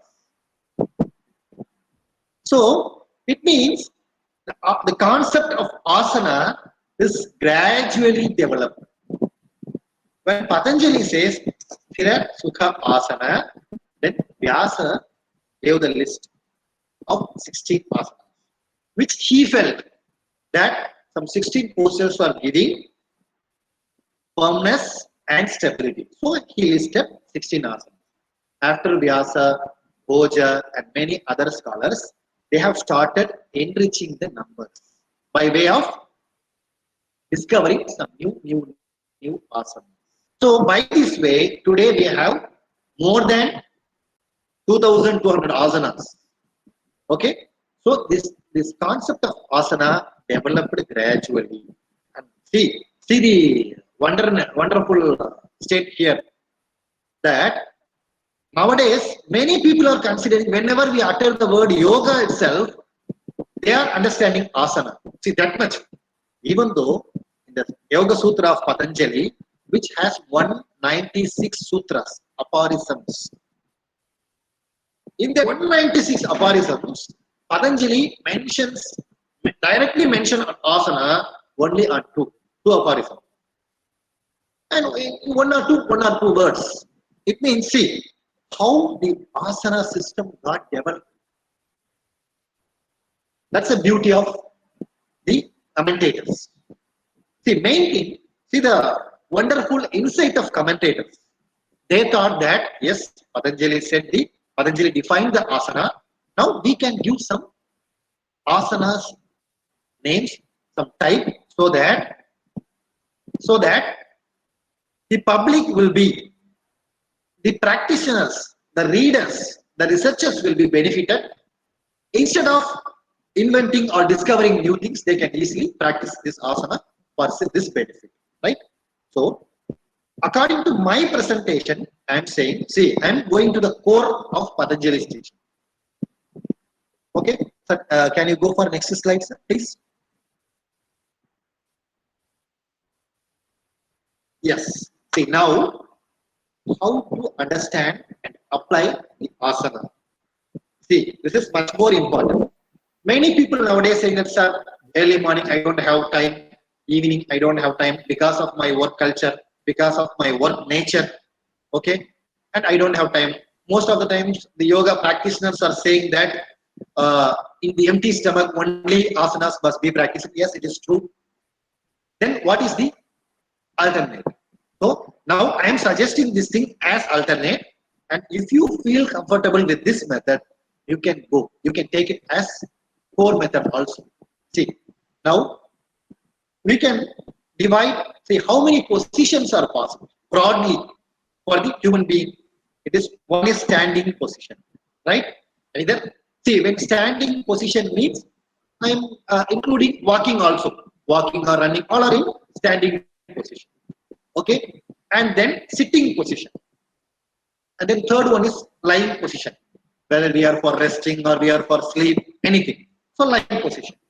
So broadly speaking, these three positions are possible with the human, right? Standing, with, not only with the human, any creature, okay. Standing or sitting or lying position. Now see, when we stand, how should we stand? When we sit, how do we sit? When we lie, lie means not saying lying, that not in that. When we are lying for sleep or anything, how do we go for that position? If we understand this basic, ultimately not only you are practicing asana for 20 minutes in morning or 20 minutes in evening, you are following in your day-to-day life. So how do we understand? Sir, can you go for next slide, sir?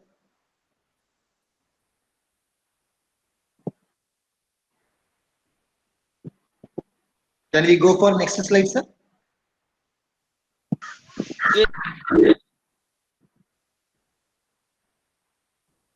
Next slide, please.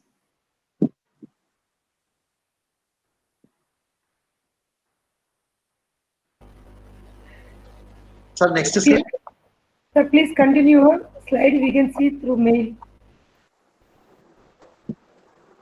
Okay. So, see, being the practitioners, now I am completely concentrating first from being a teaching faculty, being a teachers. What do we do in our day-to-day life?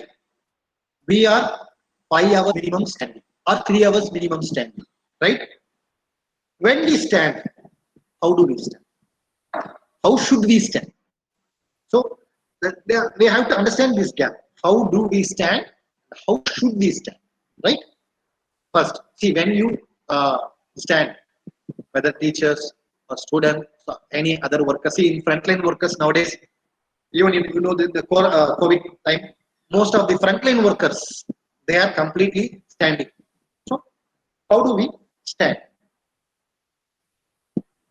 See, when we stand, our spinal cord must not bend, right? First thing, because sthira, as Patanjali said, sthira.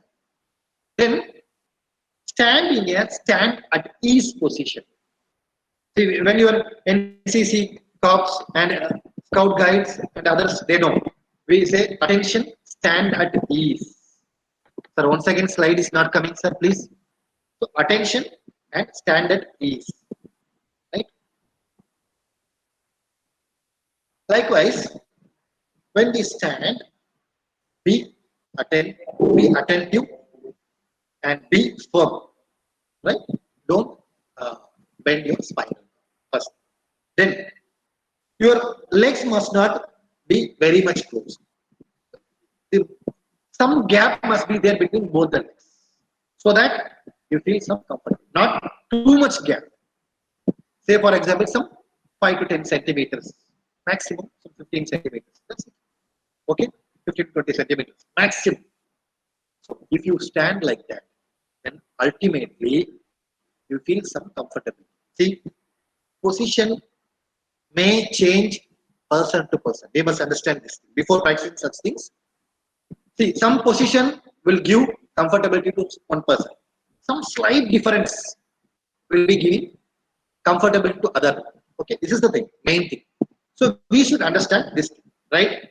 Being a teacher and being a student, when we are going to stand, see, for teachers it is really wonderful because we have to stand at least for 3 hours, right? So when we stand, don't bend your spinal cord. At the same time, don't be too much stretched. Don't be give too much stress on your stability, so that will not give pleasantness. So this balance. Once again, see, this balance is yoga. That is why. Sir, so that balanceness is yoga. So you should find out your balance, where your balance lies. Okay, one balance is lying for some 10 centimeters for one person, but 15 centimeters for some other person. Okay, so this we have to see that balance. Likewise, when you sit in the sitting position, sit straight without bending the spinal cord. At the same time, try to be comfortable. Which position is exactly gives you comfortable as well as that firmness. You please find out that position. That position is the apt position for you. See, say for example, students, they are sitting 5 hours per day, at least 3 hours per day. So when they sit, and you teachers, being a teachers, when we are attending seminars, nowadays webinars, okay, we have to sit for 3 hours, 2 hours together. Then how do we sit? Okay. Then when we are going for rest, lying position, for rest or for sleeping, then also don't bend your body. That's a simple thing. You may go in the right side or left side. There also some justification is there. Now we are not going for that. So don't bend your body when you are sleeping. You can turn on your right or turn on your left, right? Simply speaking. So try to understand this basic. The next slide.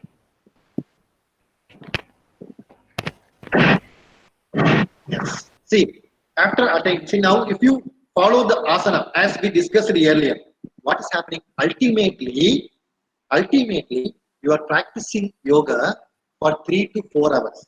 Okay, with ease. Because you have to either sit and work or stand and work, okay, or move and work.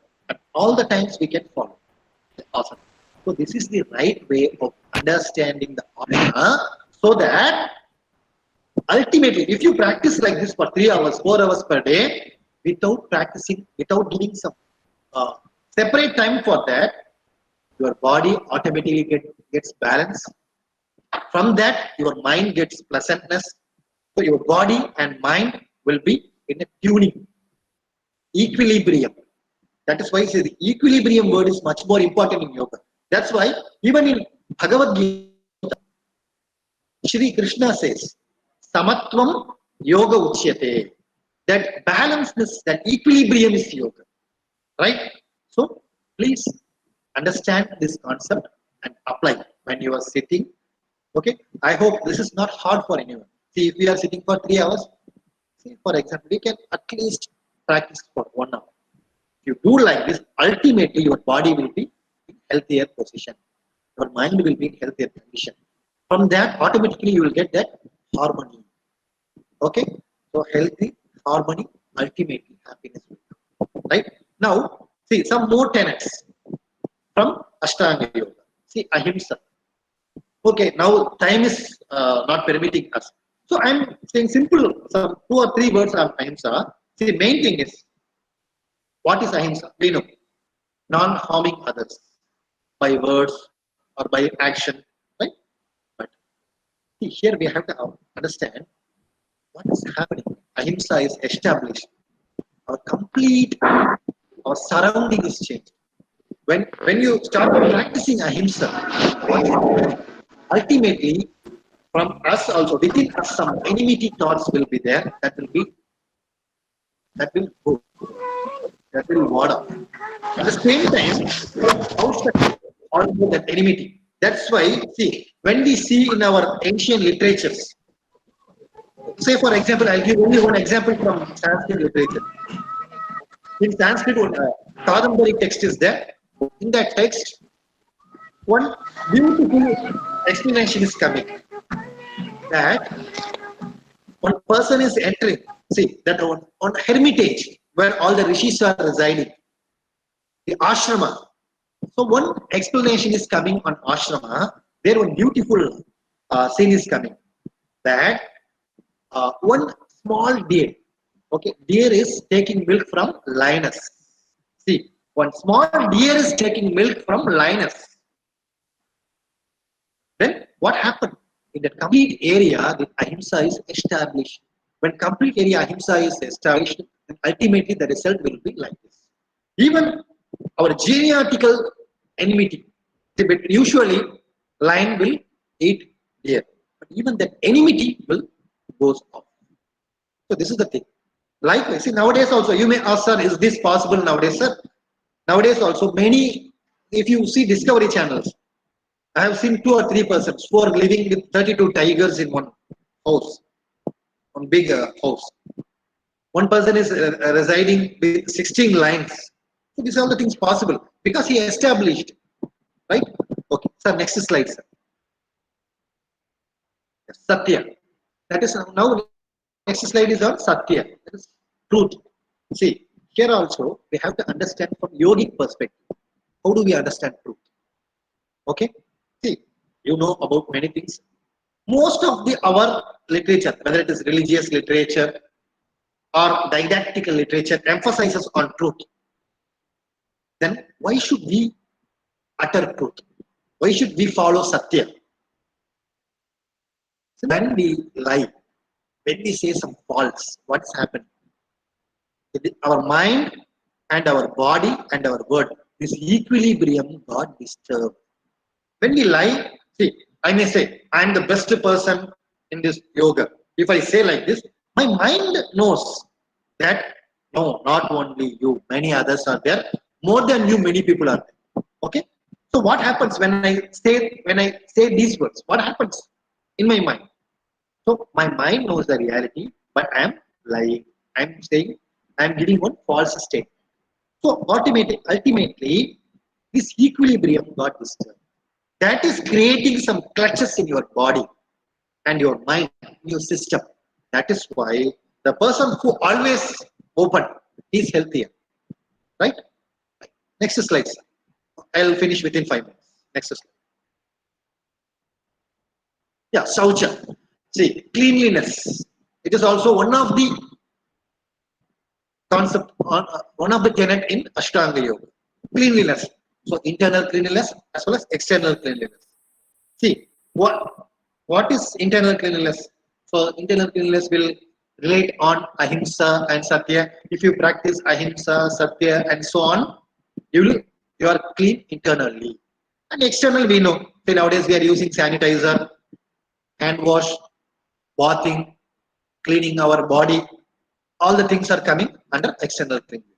Okay, so this cleanliness, the result of cleanliness. See, when you clean, ultimately what happens? Patanjali is giving example. If you are clean, automatically disgust towards one's own body will come. Because see, daily I am taking twice bath. After all that, some bad smell is coming. Okay? It means what will we understand? Disgust towards our own body will come. This is a statement of Patanjali. Then, ultimately what will happen? If this is the thing with our own body, then what will be with others? Ultimately, the absence of contact with others will come. Nowadays, we are saying social distancing. Ultimately, that will come. If you start Saucha, you will automatically start following social distancing. Right? Then, internal cleanliness. So, this cleanliness is very much appropriate in this pandemic. Now, let me conclude. See, now we have to understand the concept of asana, and much more important thing is not understand application. Without application, nothing is going to happen. I will tell you one simple example. Okay, see, I was in my corridor, in my near my house. Okay, I met one small boy who was studying 10th standard. I asked him, okay, are you good in mathematics? He said, sir, I have centum in mathematics, in all the revision tests and all. Okay, I asked him just simple question. Okay, you are seeing that tank, right? How many liters will accommodate in that tank? Unable to answer. But then, if I convert that thing into one mathematical form, that length of this one area is this thing, and breadth of one area is this thing, and how much water will be accommodated. And he is answering. So see, here the lack of application. You can easily understand, right? So, this understanding, okay, and then application.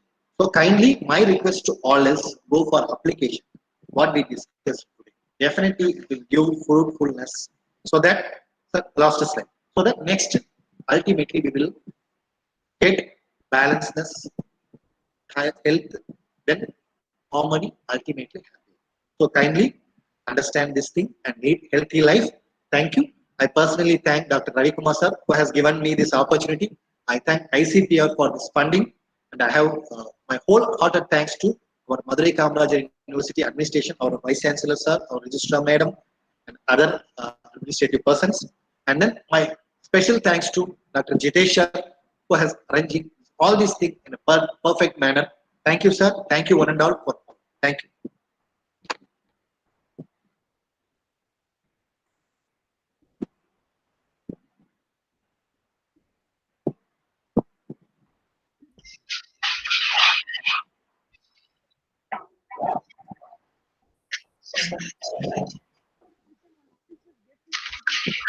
Yeah, Madam is asking. Madam, it is possible.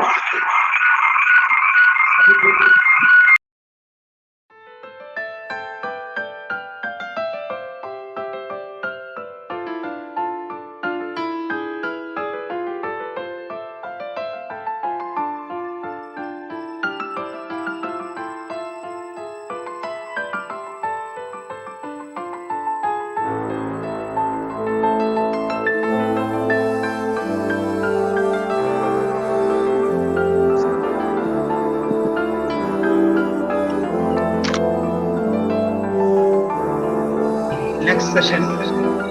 This topic is life emanating principles of yoga theory and praxis. Reverend Father Dr. Irudharaj is the resource person. He's the assistant professor of Department of Philosophy, Arul Andanar College, Karumattur, Madurai.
Hello.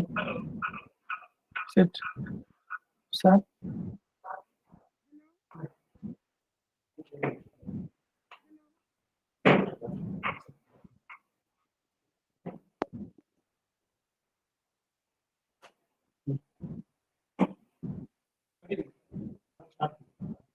One minute.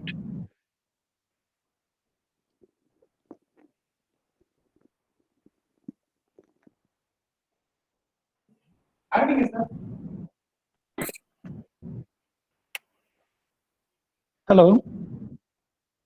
Am I audible, sir?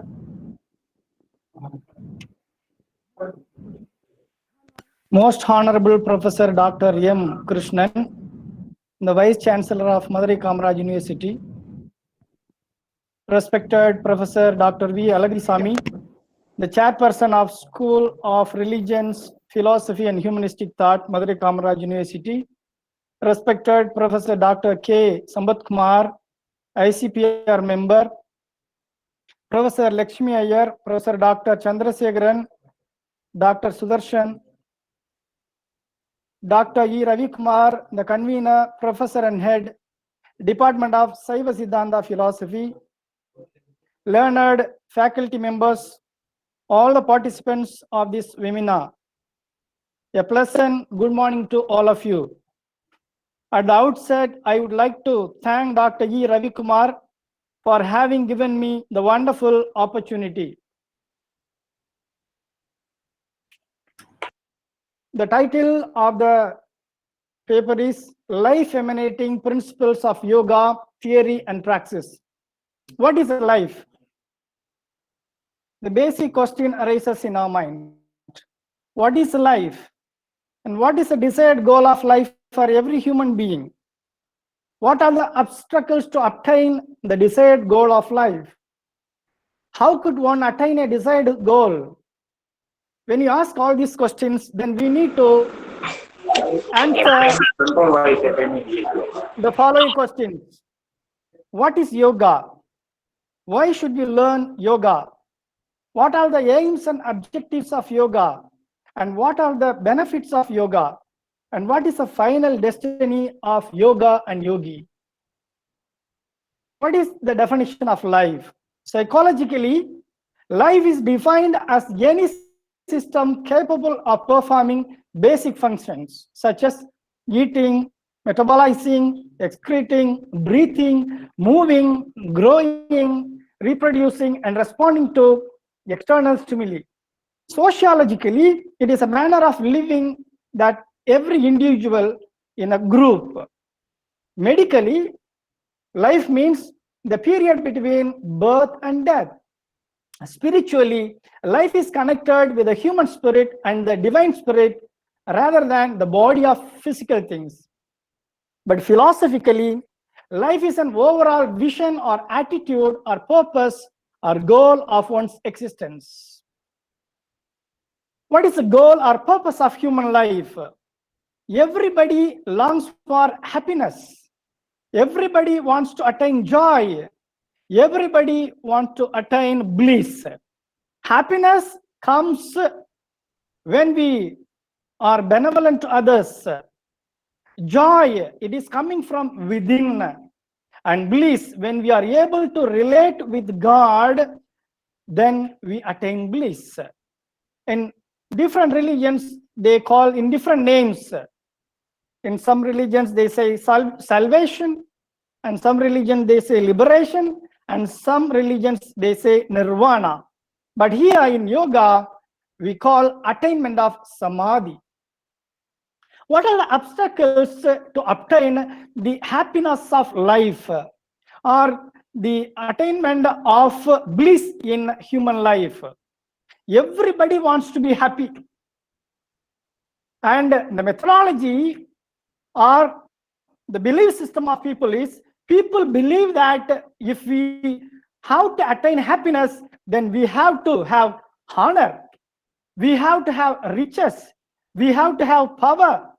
When we possess all these things, we can attain happiness. But the fact is not that. And we find that when people are seeking for all these things and people feel jealousy, envy, they quarrel with each other, they fight with each other, and there is misery and sorrow and death. We find Thomas Hobbes says, Homo homini lupus. Every man is evolved to his fellow human person. And in order to attain happiness, in order to attain power, in order to get riches, and he is following all these things finally, and there is sorrow and death. He aspires for happiness, but he ends up in misery, sorrow, and death. Therefore, yoga as a principle of life, it is helping human beings to attain harmony of both body, mind, and soul. And the main principle of life of yoga is functioning of mind, that is controlling over our mind. Second, it removes the suffering, complete removal of suffering, that is liberation. And the final one is establishment of harmony, that is equanimity. And what is the definition of yoga? Already we have heard enough. It is yoga means union of body, mind, and spirit. And yoga is a journey of theory and practice, and it is the foundation of the sound moral life. Additionally, yoga is a method joining the individual self with the divine, or we call it cosmic consciousness, or self-transcendence, or enlightenment. What are the aims and objectives of yoga?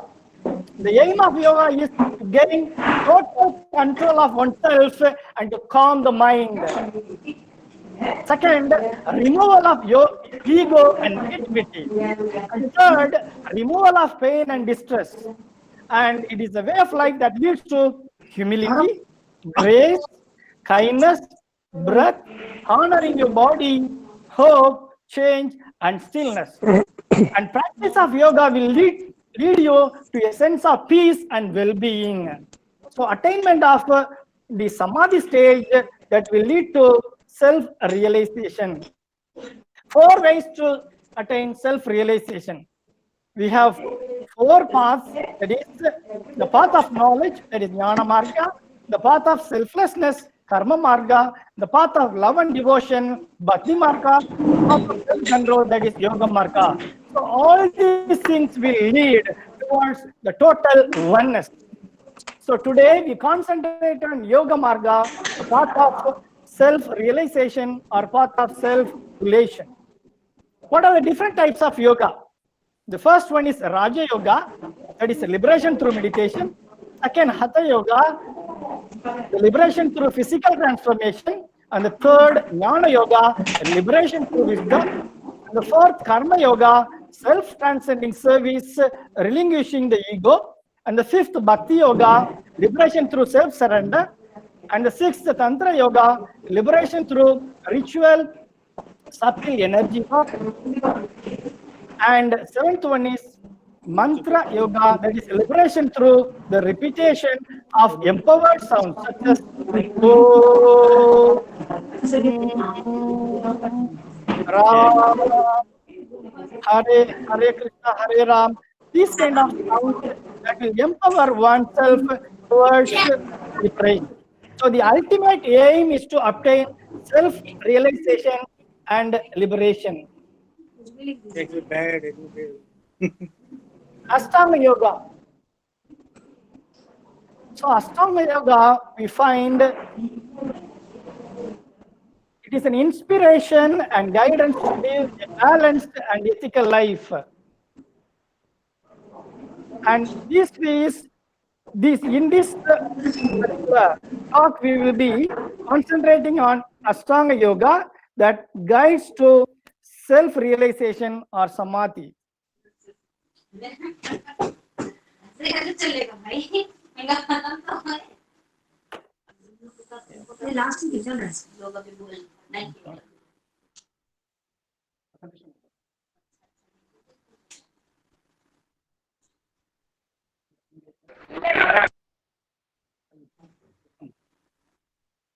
Please, there is some technical difficulty. Please wait.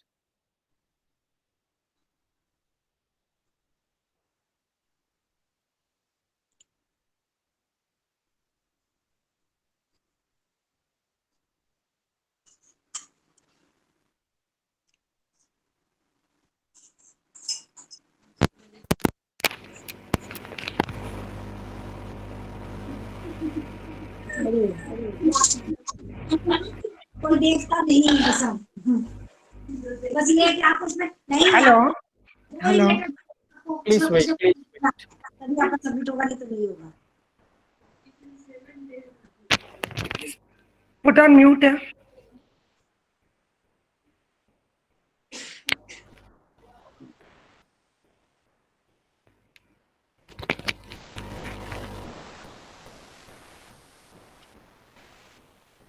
அதில்ல.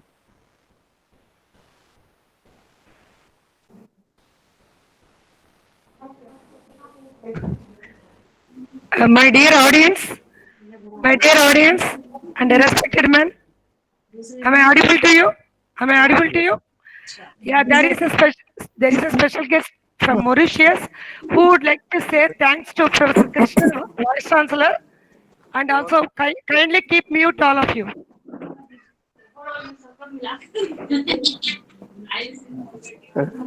Lakshmi Garu, may I start? Yeah, you may start for 2 minutes. Professor Yeah, Krishnan will be listening to you. yeah. I am just sending my greeting from Mauritius to all the webinars, seminarists. And today, really, it is a great pleasure for me to be associated with you people. In Mauritius also, we just do yoga asanas at a different primary, secondary level. And also we take care in importing the knowledge of yoga through our radio and TV sessions. I would like basically to share my findings. Just recently we heard Lakshmi, Acharya Lakshmi from Rajasthan, who gave a very good expose on the greatness of yoga at the different level. Krishna Paramatma in Bhagavad Gita said, Ananya Chintayam Toma Mejana Paryupasate Tesha Nityabhiyuktanam Yogakshemam Vahamyaham. O Arjuna, I will keep whatever. Hello, am I audible? Yeah, audible. Very good. Okay, there is some technical Hello. difficulty. So technical difficulty is regretted. So Ashtanga Marga, what is the Ashtanga Marga? Already we have seen, just we will enter into certain details of it. So there are 8 limbs of yoga. Okay, Yama, Niyama, Asana, Pranayama, Pratyahara, Dharana, Dhyana, Samadhi. And the next one is Yama. Yama, we find it is ethical disciplines that restrains certain things. Yama means moral course or ethical discipline. It is that makes a base for everyone's life. It is helping us to live in the world with others. There are 5 yamas: ahimsa, non-violence; satya, truthfulness; asateya, non-stealing; brahmacharya, celibacy; and aparigraha, non-coveting. And what is ahimsa? Usually we understand we have to treat all living beings with kindness, or in other words, generally we understand we relate non-violence with physical non-harming, but it is related with non-harming of manas, thought, vajna, words, and karma, action. But in everyday life, if you think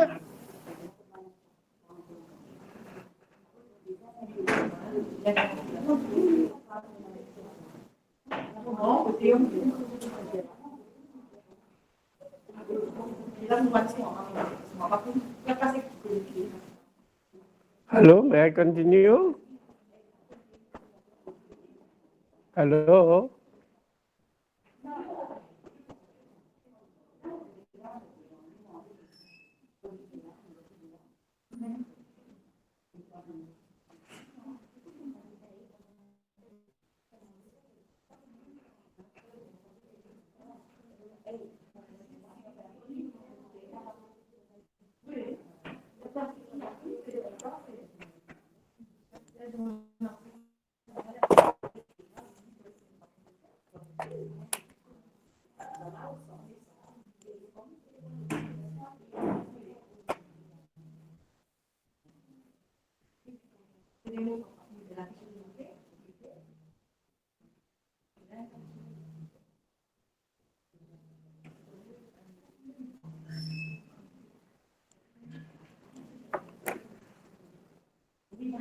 Lakshmi, what happened?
Professor Apoto Sanjeev, I think you have muted your mic.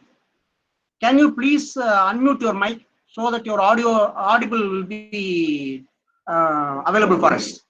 Thank you. Hello. Okay. Okay, sir. Thank you. Thank you.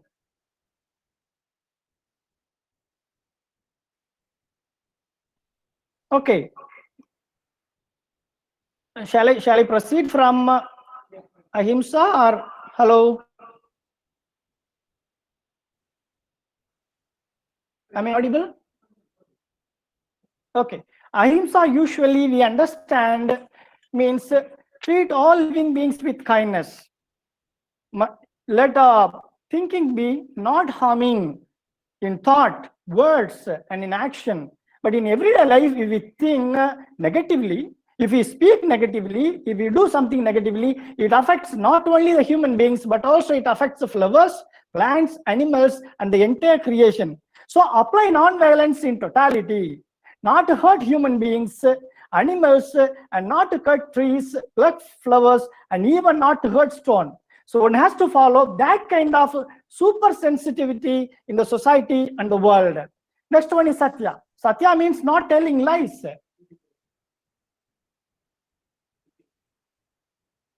In the deeper level, speak the truth from the six senses. So let your seeing be true seeing. Let your hearing be true hearing. Let your speaking be true speaking. Let your smiling be true smiling. Let your smelling be true smelling. Let your touching be true touching. Let your feeling be true feeling. Let your loving be true loving. Let your thinking be true thinking. How much artificiality that we have in life. But when we follow the truth by six senses, then definitely the truth will be around us. The truth will be within us. And yes.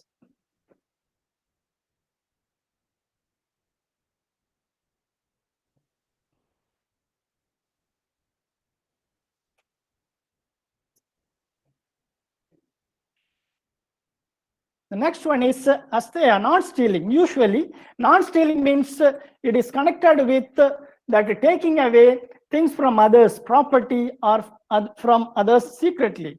But broadly speaking, whenever human beings misused, abused, or wasted God-given gifts such as minerals, panchapudas, trees, mountains, rivers, ocean, and nature, then this is a great stealing.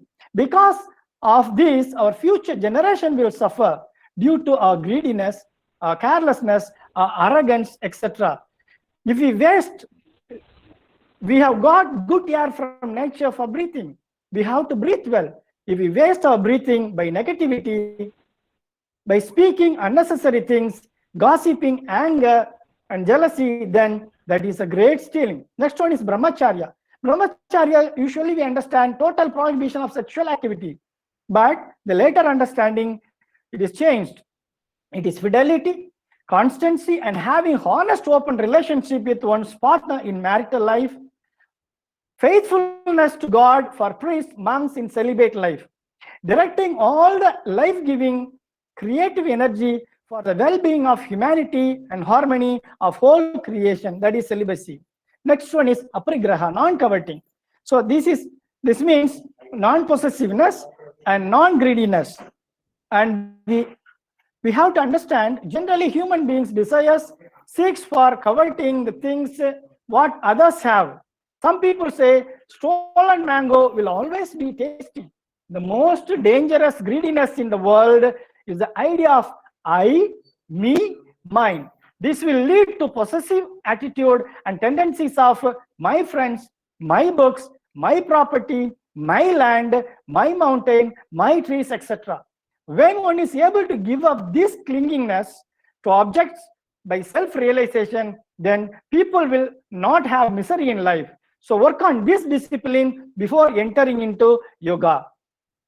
The 5 virtues of Yama. The first one is Daya. It means universal love, including love towards criminals. Ajava. It is equanimity under all circumstances. Shama. It is patience under unpleasant circumstances. Dharti. It is control of mind under unfavorable circumstances. Mitahara, it is observing moderation in food and drink. The second stage is niyama, that we know. Saucha, Sandosha, Tabas, Swadhyaya, and Ishvara Pranidhana. The first one is Saucha, purification. What is purification? It's purification of body and mind. How can you make yourself pure? All religions talk about morality, purification. If you offer puja or dip in the holy rivers Ganges or visiting the holy places like Kasi, Rameshwaram, Tirupati, Palani, and Madurai Meenakshi Amman temple, then we can attain purification. But for us, this might mean only identifying and releasing thought patterns that have the ability to distract us from our purposes. That is not the real purity, but that is external purity. Internal purity is most important. That is God-given pure nature, that is to be good and to do good. You know your nature is pure and crystal clear, then become aware of your thoughts, then the purity is already there. Next one is santosa, contentment in life. So contentment means satisfaction, drupti. It is a real challenge in today's life. So it is worth examining. Are you content with yourself? Why do you find it hard to feel happy about yourself? The problem is that always we want more. And constant striving is there to outdo others. And we are living or existing in dissatisfaction stage. And there is always we compare with others. So if you keep two things in mind, we can come out. You can be content always when you think, I have more than enough, but we think the opposite. I have less property, I have less money, I have less love, I have less recognition. The second one is thy will be done attitude. I am ready for everything. Whatever happens to me, I am ready to accept. That will lead to contentment of life. Most of the times we are sad and angry about past, and we are afraid and anxious about future. Therefore, we are not able to be content in our life. So if you compare about the past and future, no contentment is possible. So a practice of expressing gratitude will give us satisfaction and contentment in life. Next one is tapas, asceticism. What is tapas? And why should you do tapas? Tapas is a severe self-discipline that guides in avoiding all forms of indulgence that harms one's life. Abstinence from sensual pleasures to obtain spiritual goals. Tapas means the heat that is from the inner fire. By ascetic life, one strives to obtain that life energy. So through self-discipline, one obtains tranquility of mind and calmness of body and self-purification. The next one is Swadhyaya, study. What is Swadhyaya?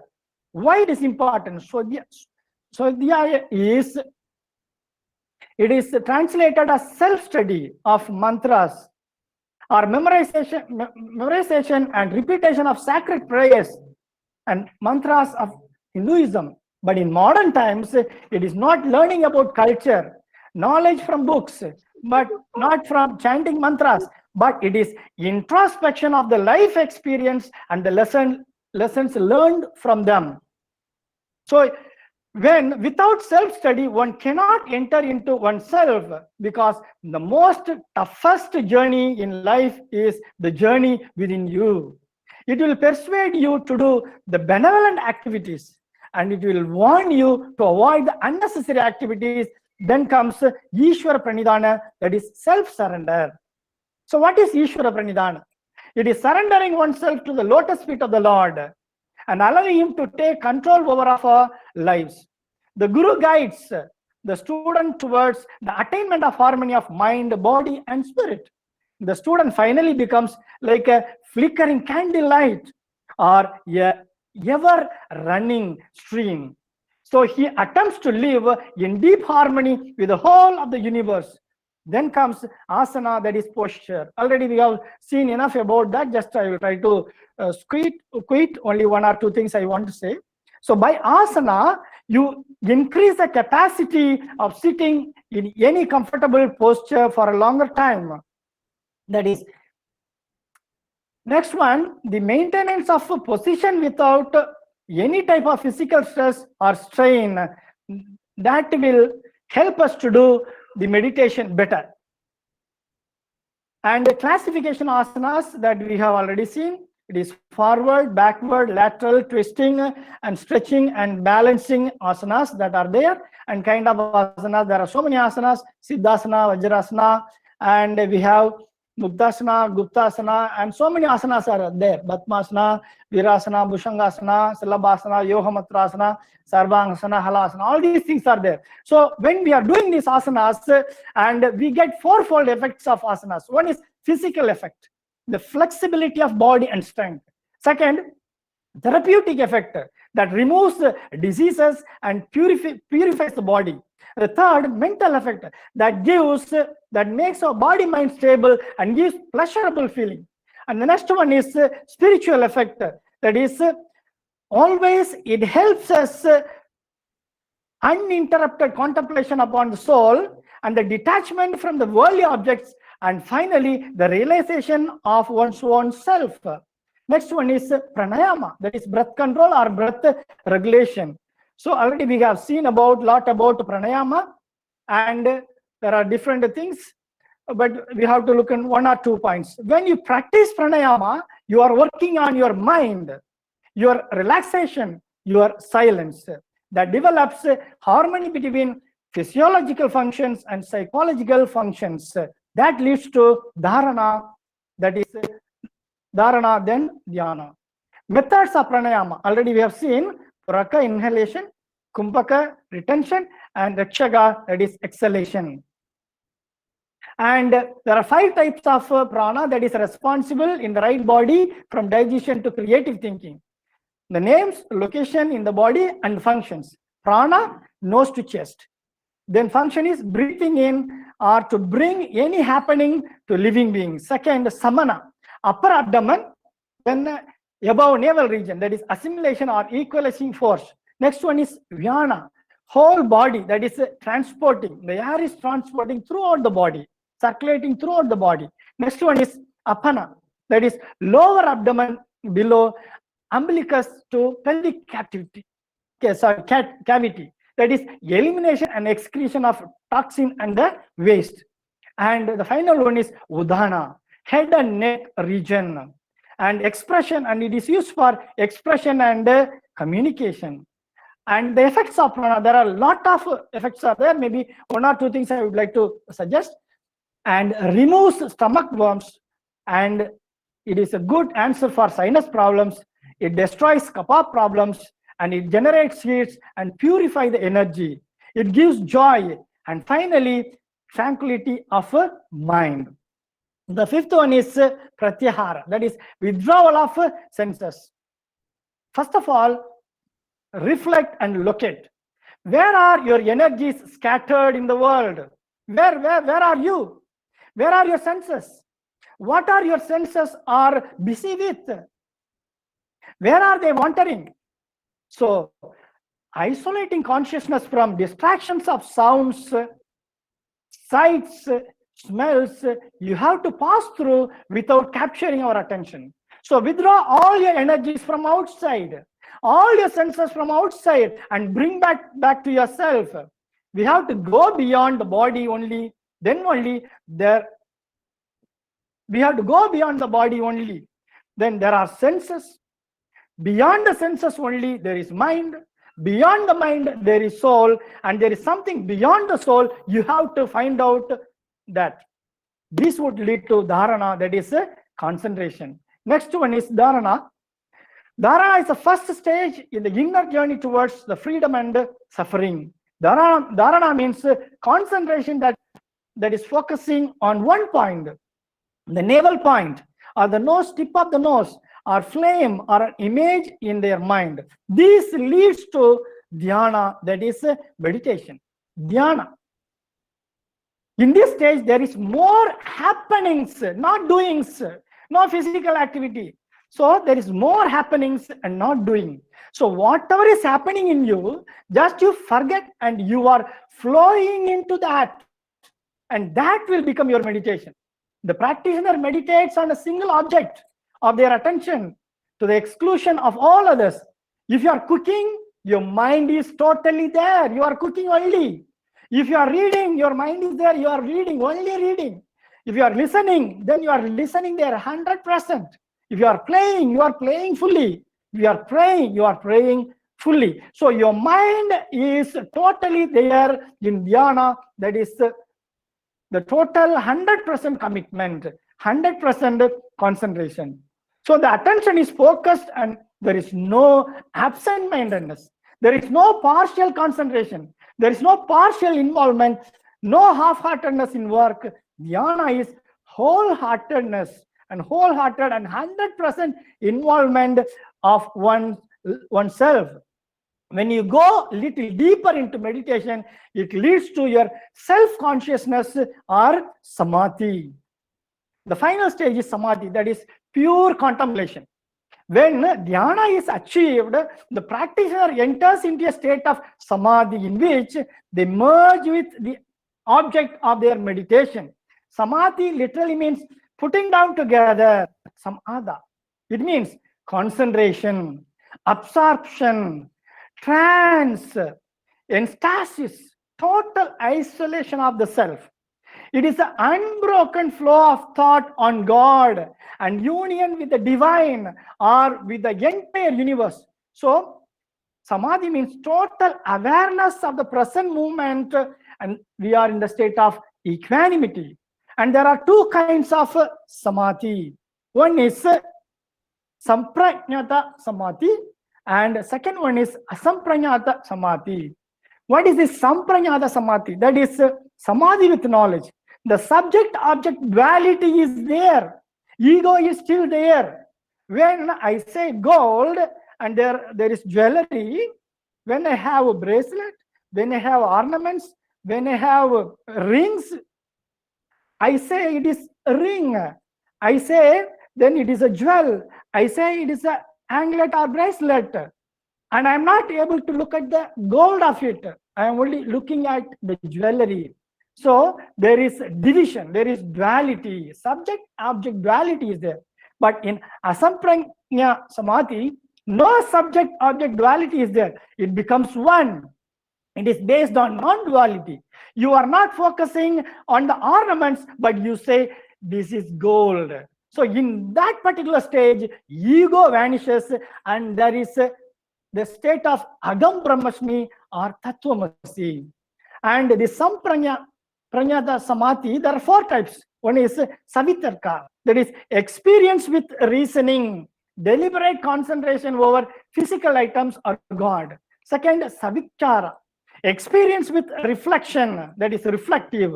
Mind concentrates on the abstract object of meditation, that is inference. We are inferring. The next third is Ananda Anugata, that is experiences with feelings of joy.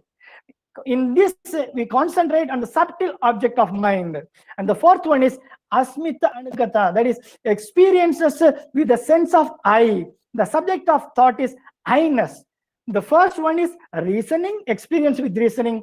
Second, experience with reflection. Third, experience with feelings. Fourth, experience with I or I-ness. But when you come out from I-ness, that you call it nir-asmita comes. We call it nir-asmita. You don't experience I-ness, then that is oneness. That is asamprajna samadhi. It is God experience, devoid of seeds or concepts, objectless oneness. Hence, it is also called nirita or vrittis or mental modifications. All these things, the ideas, feelings, memories, all these things are checked there. There is total isolation of the self. Kaivalya is attained from the final impressions. So these both stages lead to more bright, more pure, more sattvic, more blissful state of the self. That is called samadhi. And the final stage of samadhi is the subject is flowing into the object. There is no subject-object duality. There is oneness. That we call it Aham Brahmasmi. I am Brahman. So I am becoming one with Brahman. In another way, we say Tattvamasi. Thou art that. When we say this, we have to understand Sat Chit Ananda. What is Sat? That is the truth or the self or the soul. Chit is consciousness, and the fourth is bliss. When the self is completely conscious of the truth, then that is bliss. Then that particular stage is Chat Chit Ananda stage. That is liberative stage, salvation stage, arhat stage. Thus, yoga leads to samadhi. And finally, yoga as a life emanating principle. Most of the times we understand yoga is connected with physical exercises. No, not at all. Physical exercises such as asana and pranayama for the physical benefits. It is not so. It is more than that. First of all, let us concentrate on the most important thing, that is the practice of yama and niyama, which would lead us to the life of morality. Then only asana and pranayama comes. Finally, pratyahara, dharana, dhyana and samadhi comes. So finally, when we say by the practice of yoga, let us obtain the purity of mind, the calmness of, the purity of body, the calmness of mind, the tranquility of the soul. When we are able to attain all these things, then that is the everlasting samadhi. So therefore, let us practice yoga. Let us obtain good health and let us gain long life. Let us stay home and let us stay safe. Thank you. God bless you. Thank you. Namaskar and Nandri.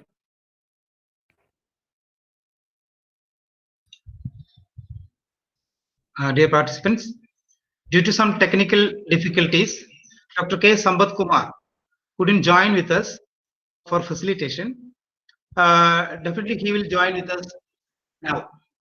He is the former head of Department of Philosophy at JFS College, Chennai, and he is the member of Indian Council of Philosophical Research in Delhi. Sir? Yes, I am available. You're welcome, sir.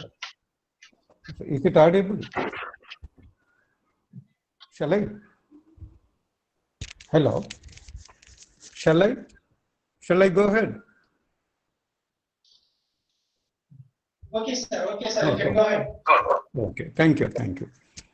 Respected Vice Chancellor, Dr. Krishnan, my good friend, Professor Madam Lakshmi Iyer, the coordinator of this webinar, Dr. E. Ravikumar, learned speakers who had given a lucid presentation on yoga and philosophy of yoga.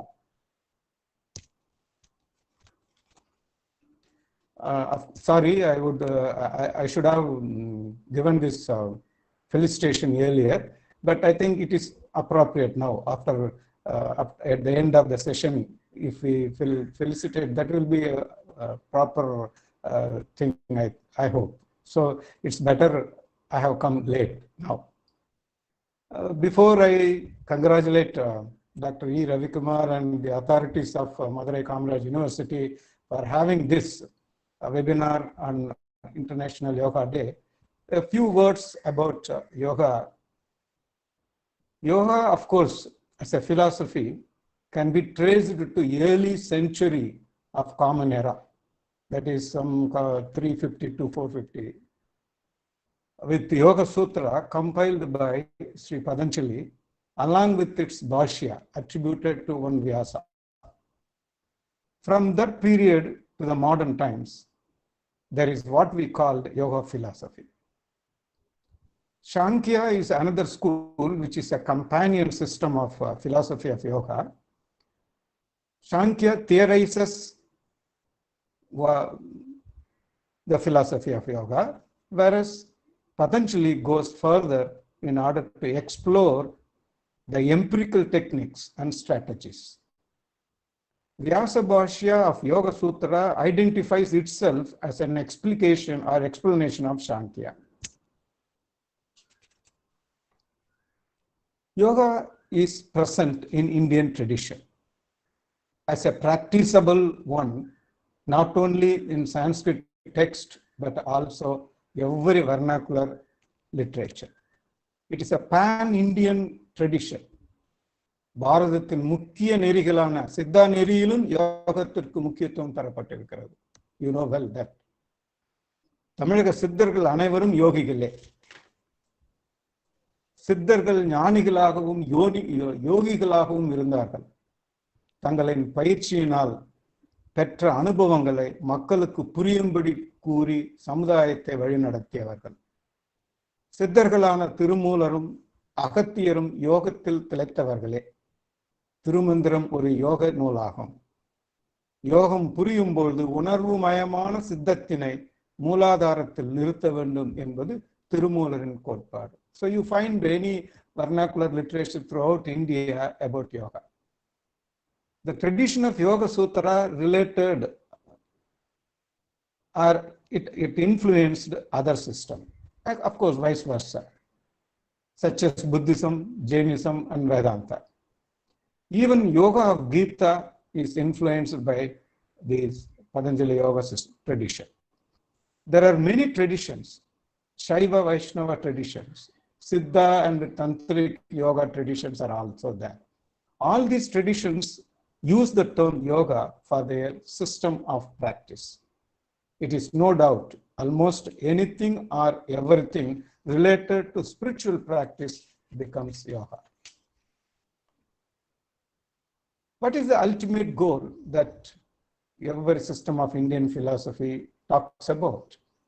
The same in yoga also you find. The ultimate goal of yoga philosophy is the cessation of the transformation of ordinary awareness, and in terms of attaining a contentless, altered state of awareness, that is Nirbhaya Samadhi, which is spiritual liberation. That is the ultimate goal of yoga philosophy. Yoga is a learned scientific tradition concerning the study of mind. In modern times, yoga is a philosophy of mind and is related to two other learned scientific traditions, the study of language and the study of medicine, and how it is very much prevalent in these two areas. The Yoga Sutra, the oldest available authentic work on yoga philosophy, is a compilation. We find three different traditions in it: Shantya, Buddhist, and the third one is various older ascetic and religious strands. Thus, Yoga Sutra represents a hybrid formulation, a conflation of old Shantya philosophy, early Buddhist philosophy, and an attempt to codify older meditation techniques.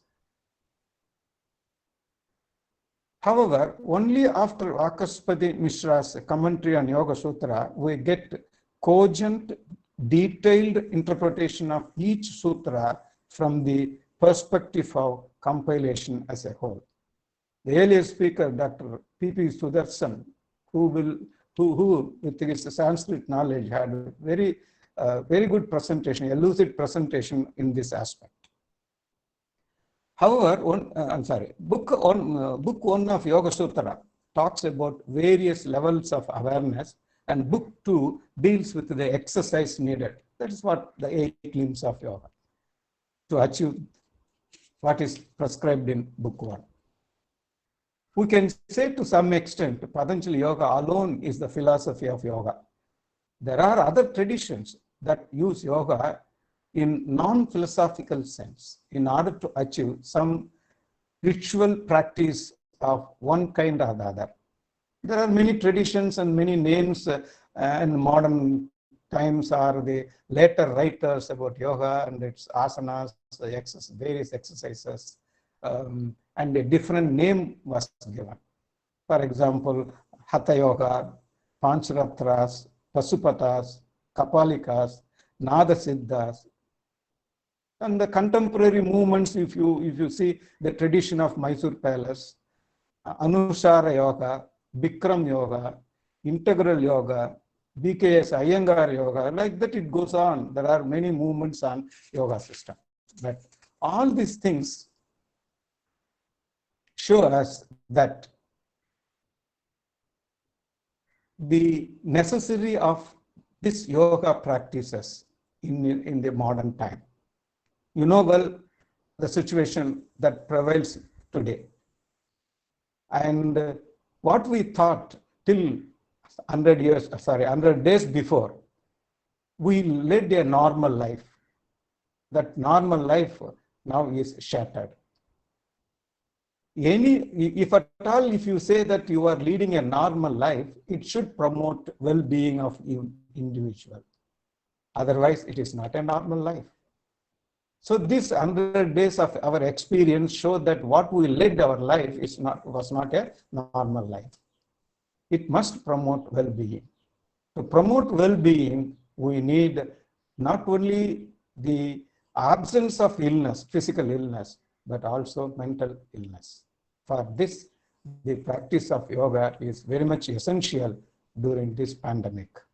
And the speakers after speakers and many other such world webinars on World Philosophy Day, the learned men insist that it is very much essential in the present day. With these few words, I appreciate and congratulate the authorities of Madurai Kamaraj University on celebrating the World Philosophy Day with the help of Indian Council of Philosophical Research, particularly Dr. Ravi Kumar, who have taken very much, shown very enthusiastic approach towards this webinar. My appreciation and congratulations to Ravi Kumar and all the listeners who were benefited by the learned speakers with their knowledge on yoga. Hope you all enjoyed this webinar. Thank you very much. Thank you for giving me this opportunity. Over to Dr. Ravi Kumar. Thank you, sir. Thank you, Dr. K. Sampath Kumar, sir, for a wonderful felicitation speech. Now, Dr. E. Ravi Kumar, the convener of the seminar, will give a vote of thanks.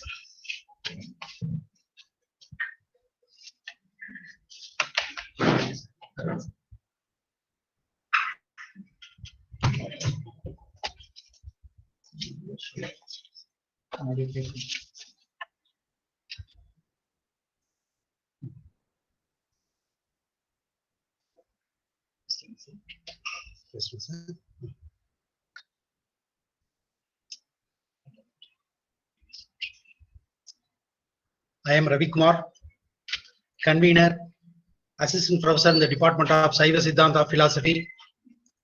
Hope you are all enjoyed this program. It's my privilege to thank the Indian Council of Philosophical Research, needed having given financial support to organize this national level webinar on yoga, philosophy and practice, which is the need of today. I am proud to thank our chairperson of our school, Professor B. Alagiri Swami, for his welcome address. I thank our Honorable Vice Chancellor of Madurai Kamaraj University, Madurai, for his inaugural address, and I thank for Professor N. Lakshmi Iyer, Central University of Rajasthan, Ajmer, for her keynote address.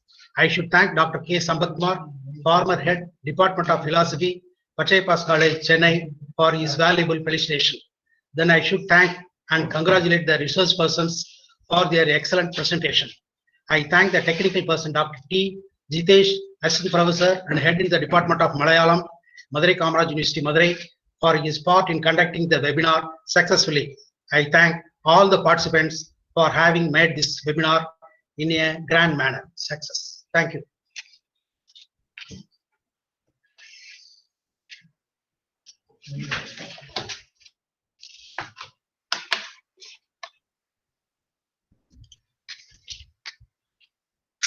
Feedback link is available on chat boxes of Google Meet and YouTube. Link Participants can use that feedback link. You will get the certificates within 10 days. We are facing some kind of technical problems. That's why it will come within 10 days to your email IDs. Thanks for your participation, support, and patience.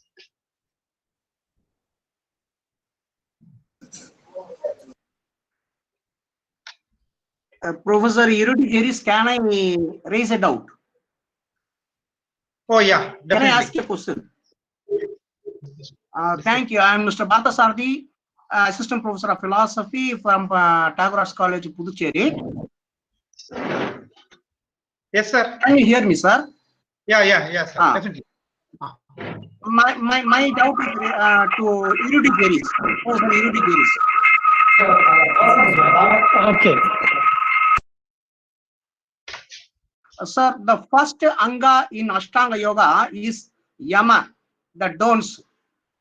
In Yama, first comes Ahimsa. I always face an ethical dilemma in following Ahimsa to its core. There is what is called the rule of nature on the one hand, and my sincere effort to stick on to the practice of Ahimsa to its core on the other hand. For example, when a lizard tries to prey on a butterfly, should I stop it or not? If I save the butterfly, then I am refusing the lizard its food, which is against the rule of nature. And if I let the butterfly become a prey, then I am not following Ahimsa to its core. Please enlighten. Thank you. Very good, sir. It's a fantastic question. When it is connected with the food chain, then automatically, the question of Ahimsa does not work there. So it does not arise there at all. When it is a food chain, it is a natural process that one species has to depend upon the other species for its survival. But the difficulty is, because of the human greediness, when human beings, we want to possess and destroy and over-exploit God-given nature, then there comes the difficulty. Thank you. Any more enlightenment or questions? Most welcome. Sir, again, Bhattachardi, then Yes, am I not turning a blind eye towards what is happening around me? No. You are not turning a blind eye. You are allowing the nature to function. There is equilibrium in nature. A particular species depends upon the other species for its survival. Then that is not exploitation. That is a natural process. And if that natural process does not follow, many species will die. If it dies, there will not be any equanimity in creation and balance in the whole universe. Then if you are blocking it, then you are doing injustice. That is Himsa, not Ahimsa. Thank you. Sir, again, Bhattachardi, sir, then does not the same yardstick apply to the humans too? In that case, how can the humans follow Ahimsa stick to its core? Parthasari, sir. Parthasari. Give me an example. Yes, please. Give me an example. Yes, I said a lizard trying to prey on a butterfly. Oh, okay, please apply it to human beings. Explain. I will explain. Please apply it. Those who are eating non-veg. Okay. The yoga.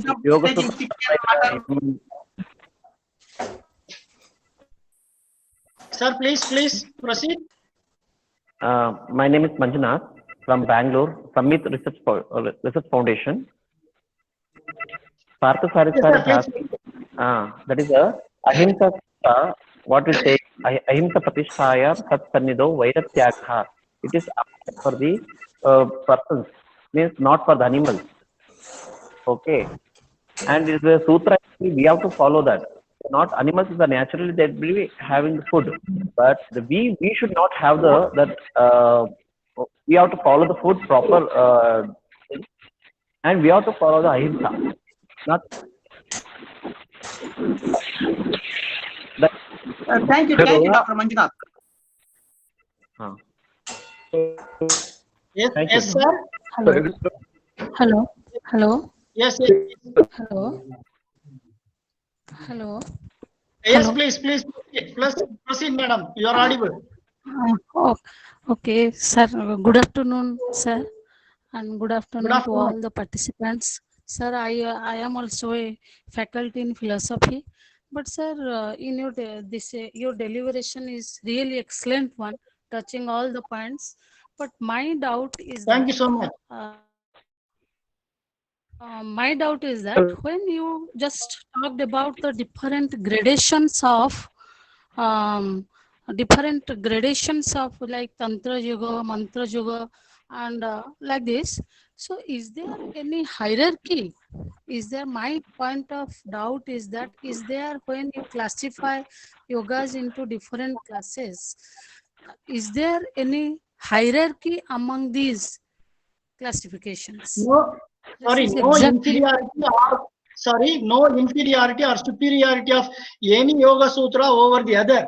Yoga marga, in yoga marga we have karma marga, bhakti marga, jnana marga, yoga marga. All these methodologies, all these margas are as equal to every other marga. There is no hierarchy in it. Karma marga Okay, is sir. as equivalent to Jnana marga. Jnana marga is Okay, as sir. equivalent to Bhakti marga. So Sir, also can we, with sir, yes, similarly, can we identify Tantra Marga with Jnana Marga? yes, You yes, have you can already. tell. Yes, yes. Can we identify Tantra Marga with Jnana Marga? If so, but why we give a superior place to Jnana, not to the Tantra? In Sorry, order, no. From my understanding, from my given understanding, Jnana marga cannot be in any way superior to Karma marga or Yoganya or the other spiritual paths. No, not at all. All no, margas sir, are not karma, but no. Karma marga is equally important as Jnana marga or Bhakti marga or Yoganya. Yes. A man plowing in the field is as important, as holier, as equal to a person, a pujari, is chanting mantra in front of the lotus feet of the Lord. okay, Yes, sir. thank you Thank so you. much. Any more questions, please?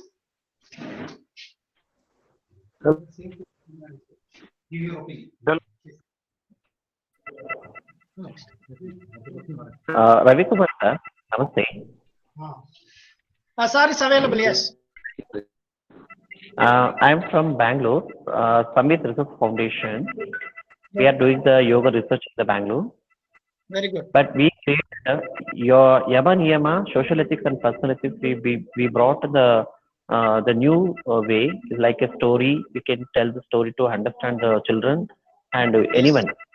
We'll be going through Yoga Sutra along with story, along with implementation in the lifestyle. Yes.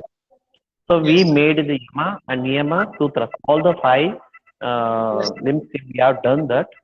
So we create this sutra. One side is the explanation, one side is the how to implement in the daily life, and one side we giving the more activity based and the theory based. We are telling that. Excellent. Theory and practice going together. Yes. For children, we are telling story. For the elders, we are going for the activity. Through activity, we are bringing the social ethics and personal ethics. Okay, so what is your question? Please tell the question. Question, no more question. Is all the session was very excellent, and all the lectures we are taking the very thanks for all the lectures. Thank you for a good opportunity. Sir, all the credit goes to Dr. E. Ravi Kumar, and he has been the main source and inspiration behind all. Yes. Yes. Thank you for all. Thank you. Thank you so much, sir.